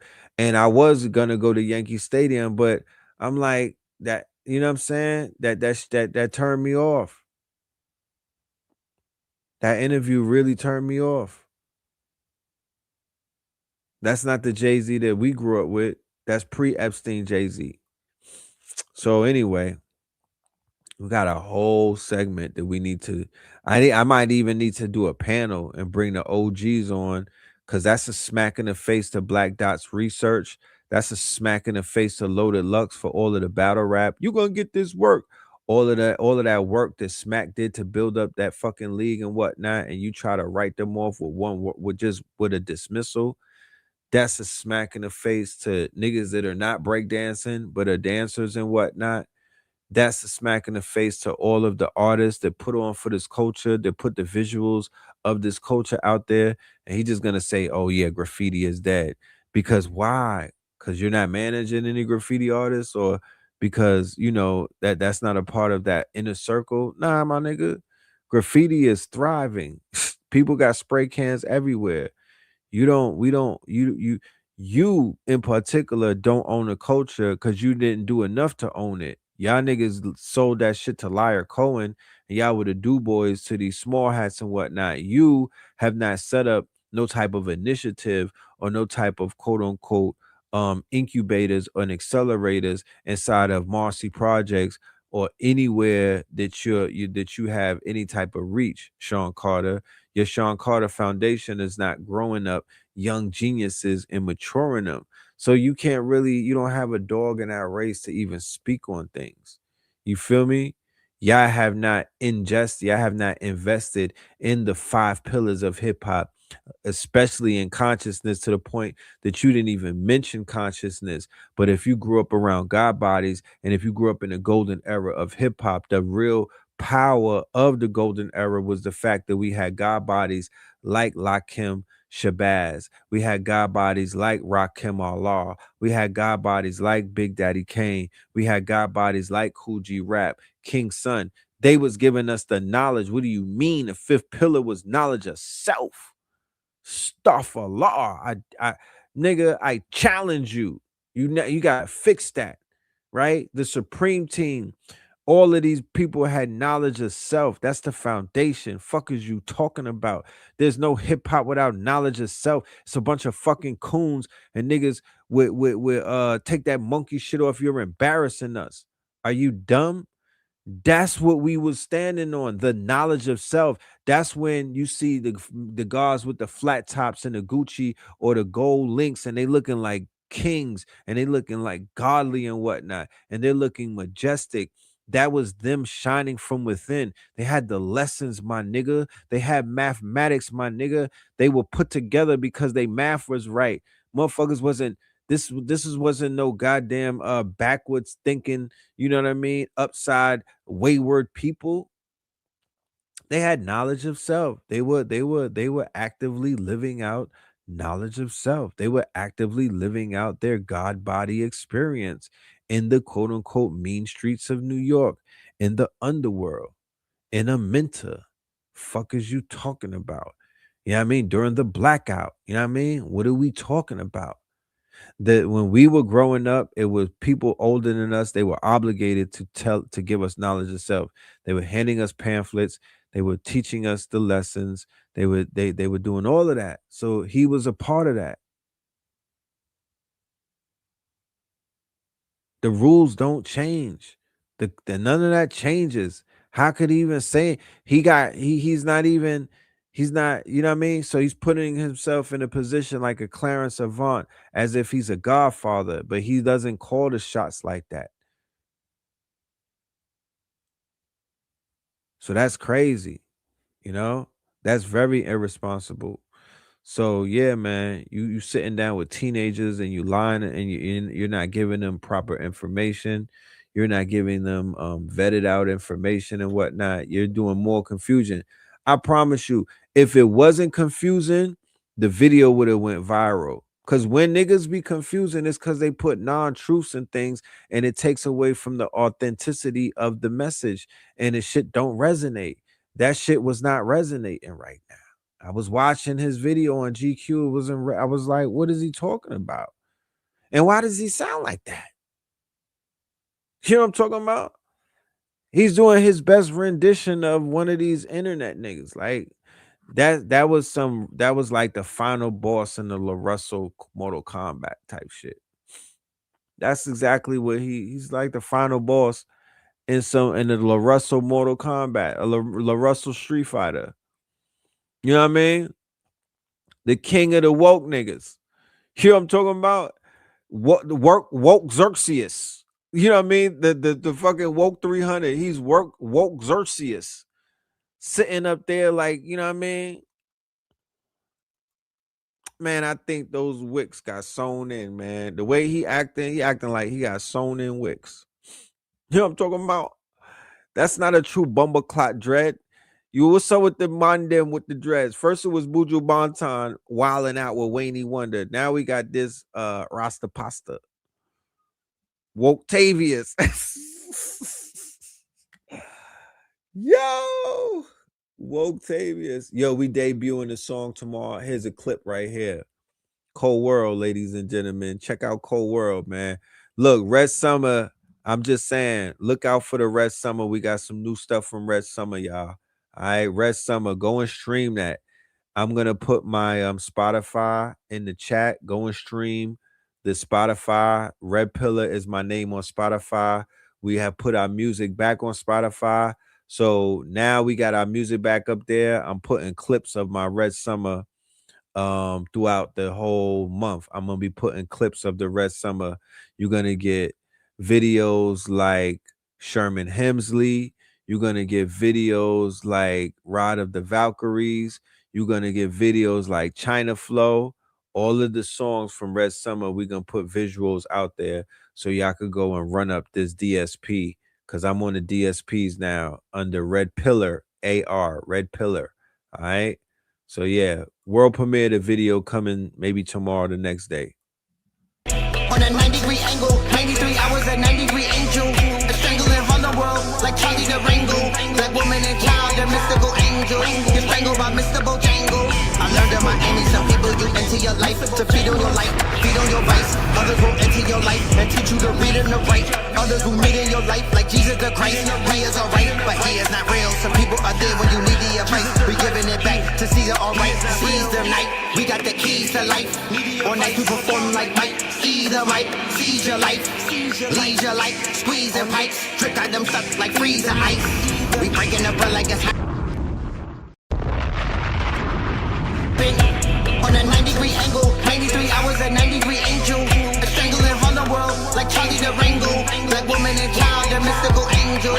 You're strangled by Mr. Bojangles. I learned in Miami, some people you enter your life to feed on your light, feed on your vice. Others will enter your life and teach you to read and to write. Others who meet in your life like Jesus the Christ. He is alright, but he is not real. Some people are there when you need the advice. We giving it back to Caesar, alright. Seize the night, we got the keys to life. All night we perform like Mike. Either right, seize your life, lead your life, squeeze and pipes, trick out them stuff like freeze and ice. We breaking the bread like it's Hanukkah. Wake up to red on the monitor. We breaking the bread like it's Hanukkah. Wake up to red on the monitor. On our way up like thermometer. Off of the planet Andromeda. Feet awash, listen to beat to Taj. Chances are, you never dance with the stars. Had all the chances to ball and Zanzibar. My father has many new mansions on Mars.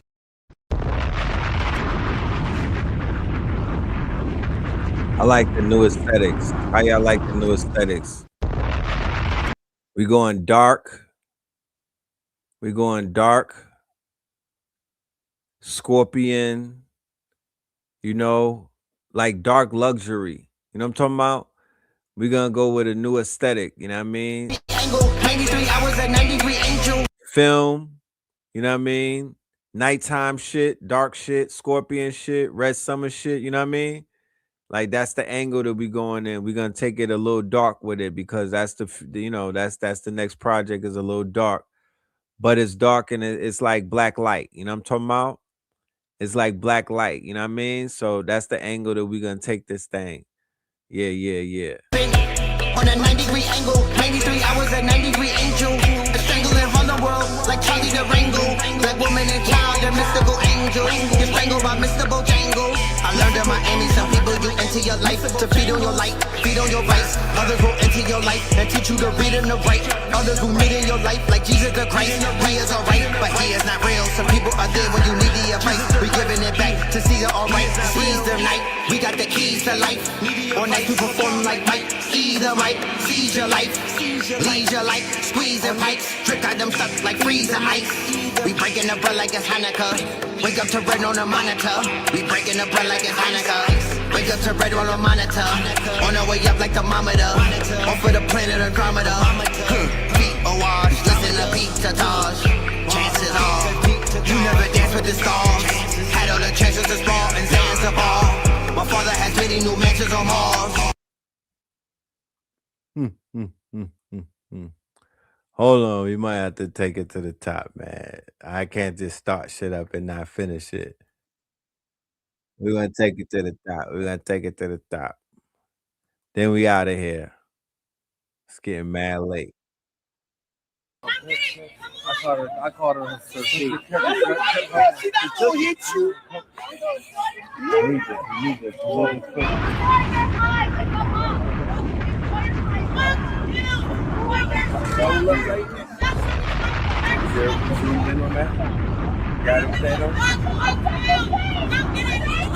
The interlude to the video.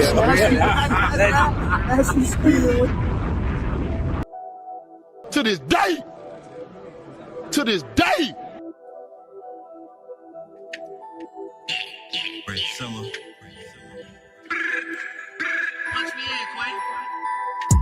Red pillar. When the masters ascended, you bastards pretended like you was passing the amendments, changing the law. Now Freeman, like you was changing the God. Strange things, like you was strange to the gods. Simple and plain, you were fraud. How could you claim that you God? Back then my mental was trained, like mentals in pain, the mental was trained. Plain and simple, the game is mental, train a lentil. When it rains, it pours, and it rains torrential. Back at the ranch like Kanye, just me and machines like Conway. Me and machines like Conway. Looking for me in the whirlwind. They didn't believe in Harvey, but they believe in Stephen Harvey. Now they thinking like women and looking like girlfriends, like on the wheel of Ease and Harvey. They didn't believe in Barbie. Niggas don't wanna do research, they just wanna wear t-shirts. I'm in the same bag. That you saw up in Fendi, New Yorker was trendy. When Dr. York, he was the voice of New York like Wendy. They up to the Mark and Mendy's.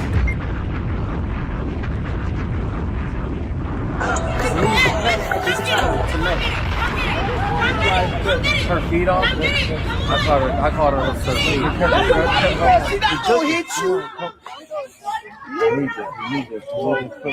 There goes the Spotify, ladies and gentlemen. Go listen to the whole album, The Red Summer. Alright? If you never heard that album, you're going to be blown away. The interlude to the video. Yay. Alright, that's The Red Summer. That's on the Spotify, on all streaming platforms. Apple Tune, Tidal, put The Red Pillar, and you'll see the catalog. Alright, you got The Red Summer out there. Red pillar. When the masters ascended, you bastards pretended like you was passing the amendments, changing the law. Now Freeman, like you was changing the God. Strange things, like you was strange to the gods. Simple and plain, you were fraud. How could you claim that you God? Back then my mental was trained, like mentals in pain, the mental was trained. Plain and simple, the game is mental, train a lentil. When it rains, it pours, and it rains torrential. Back at the ranch like Kanye, just me and machines like Conway. Me and machines like Conway. Looking for me in the whirlwind. They didn't believe in Harvey, but they believe in Stephen Harvey. Now they thinking like women and looking like girlfriends, like on the wheel of Ease and Barbie. They didn't believe in Barbie. Niggas don't wanna do research, they just wanna wear t-shirts. I'm in the same bag that you saw up in Fendi. New Yorker was trendy. When Dr. York, he was the voice of New York like Wendy. They birthed to the Mark and Mendy's. They on the wrong side of history. They on the wrong side of Sicily. The Bibliophilios, enemies, European, Hennessy, to be spit, energy, in his tense. If it were a person, it would be Mike Pence.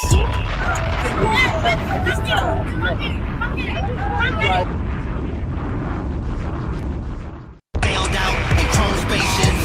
Bitch, I bailed out with gold bracelets. Yeah, I brailed out my own matrix. They say that it's ego, but it's a strong intention.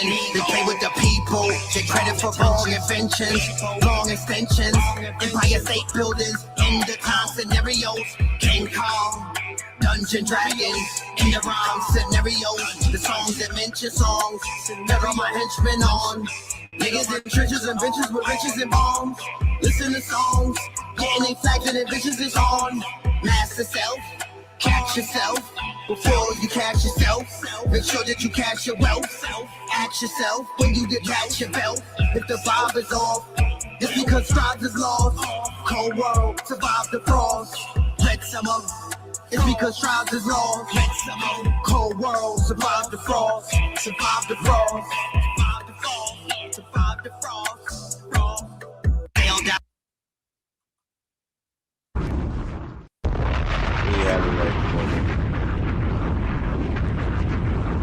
All right. We're coming to the end of the road. We will be back. All right. Like I said, I have a whole Jay-Z video that we will be back with. I'm going to dedicate or livicate a whole show to that interview right there. I might call it the Blueprint 322 2026 or something. Just give me a minute. Let me work on that. I got some great announcements for some upcoming shows, but the water's still boiling and whatnot. We'll let you know when it's ready to serve. What I do know is that we have Friday, we have Imaginarium session number 9. Also on April the 18th and the 19th and the 20th, we have the 72-hour boot camp in North Carolina. That is the Open Claw. And it's going to also have Claude with a D. That'll be a component of it as well. But yes, the Open Claw Automated Agentic AI 72-hour workshop. Man, this one right here is going to be one for the record books. Make sure y'all are in the building. You do have access to the live stream as well as the IRL ticket. Sacrilegious Sundays, Saturday Night Live. Look out for all of that. That will be on the way as well. With that being said, peace, love, and light to the family. Y'all stay dangerous. All right, we're going to end this with Pay Us in Crypto. 1,000, y'all. 1. Pay us in crypto. Diamonds is dancing like they up in disco. You niggas in fist pump, you stay up the dip though. You niggas stay up and get low. Heard you way up in Frisco and you say what the heck so. Every player gets snipped nose. Acting gay up in Cisco. Might take the day off and play up at pistols, causing chaos and play up Calypso. I pause in kitchens and caused addictions. I pause prescriptions and cause inflictions. Lil Bixby playing in stores in Brixton on the dark web. You gotta pause every doors, cause encryptions. Tesla engines, pause the pistons. I seen every floor I leave sore and listing. For that action, they sponsored the Bronson. They was hooked on that shit like Johnson and Johnson. That freeway, Ricky Ross, straight out of Compton, straight out of Bompton. Red on blue, violence in the land. The projection of the will, the perfection of the kill, the reflection of the pills. I'm a frontline soldier, I'm no doja. These crystals not for focus in crypto. Diamonds is dancing like they up in disco. You niggas in fist pump, you stay up and dip though. You niggas stay up and get low. Heard you way up in Frisco and you say what the heck so. Every player gets snipped now. Acting gay up in Cisco. Might take the day off and play up at pistols, causing chaos and play up Calypso. Hickory dickory down. Hit a lick, put the sticky in the box. When the blicky get hot. Lick off a shot. Heavy in the middle, we slip off a knot. Heavy in the ghetto, they crib walk a lot. Crib walk the crypto, lift off the stocks. Drips off the crystal and pots. Disco rods in the blocks on my chain from the crystal shop. In the light there, lift off the rock. Toe from the right chain on my block. White paint on my socks. White paint on my socks. Hickory dickory dock. Hit the lick, put the sticky in the box.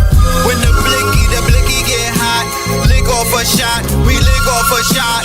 Pay us in crypto. Diamonds is dancing like they up in discos. You niggas in fist smoke, you stay up the dip though. You niggas stay up and get low. Heard you way up in Frisco. You say what the heck so. Every player gets snips now. Acting gay up in Cisco. Might take the day off and play up the pistols. Causing chaos and play up Calypso.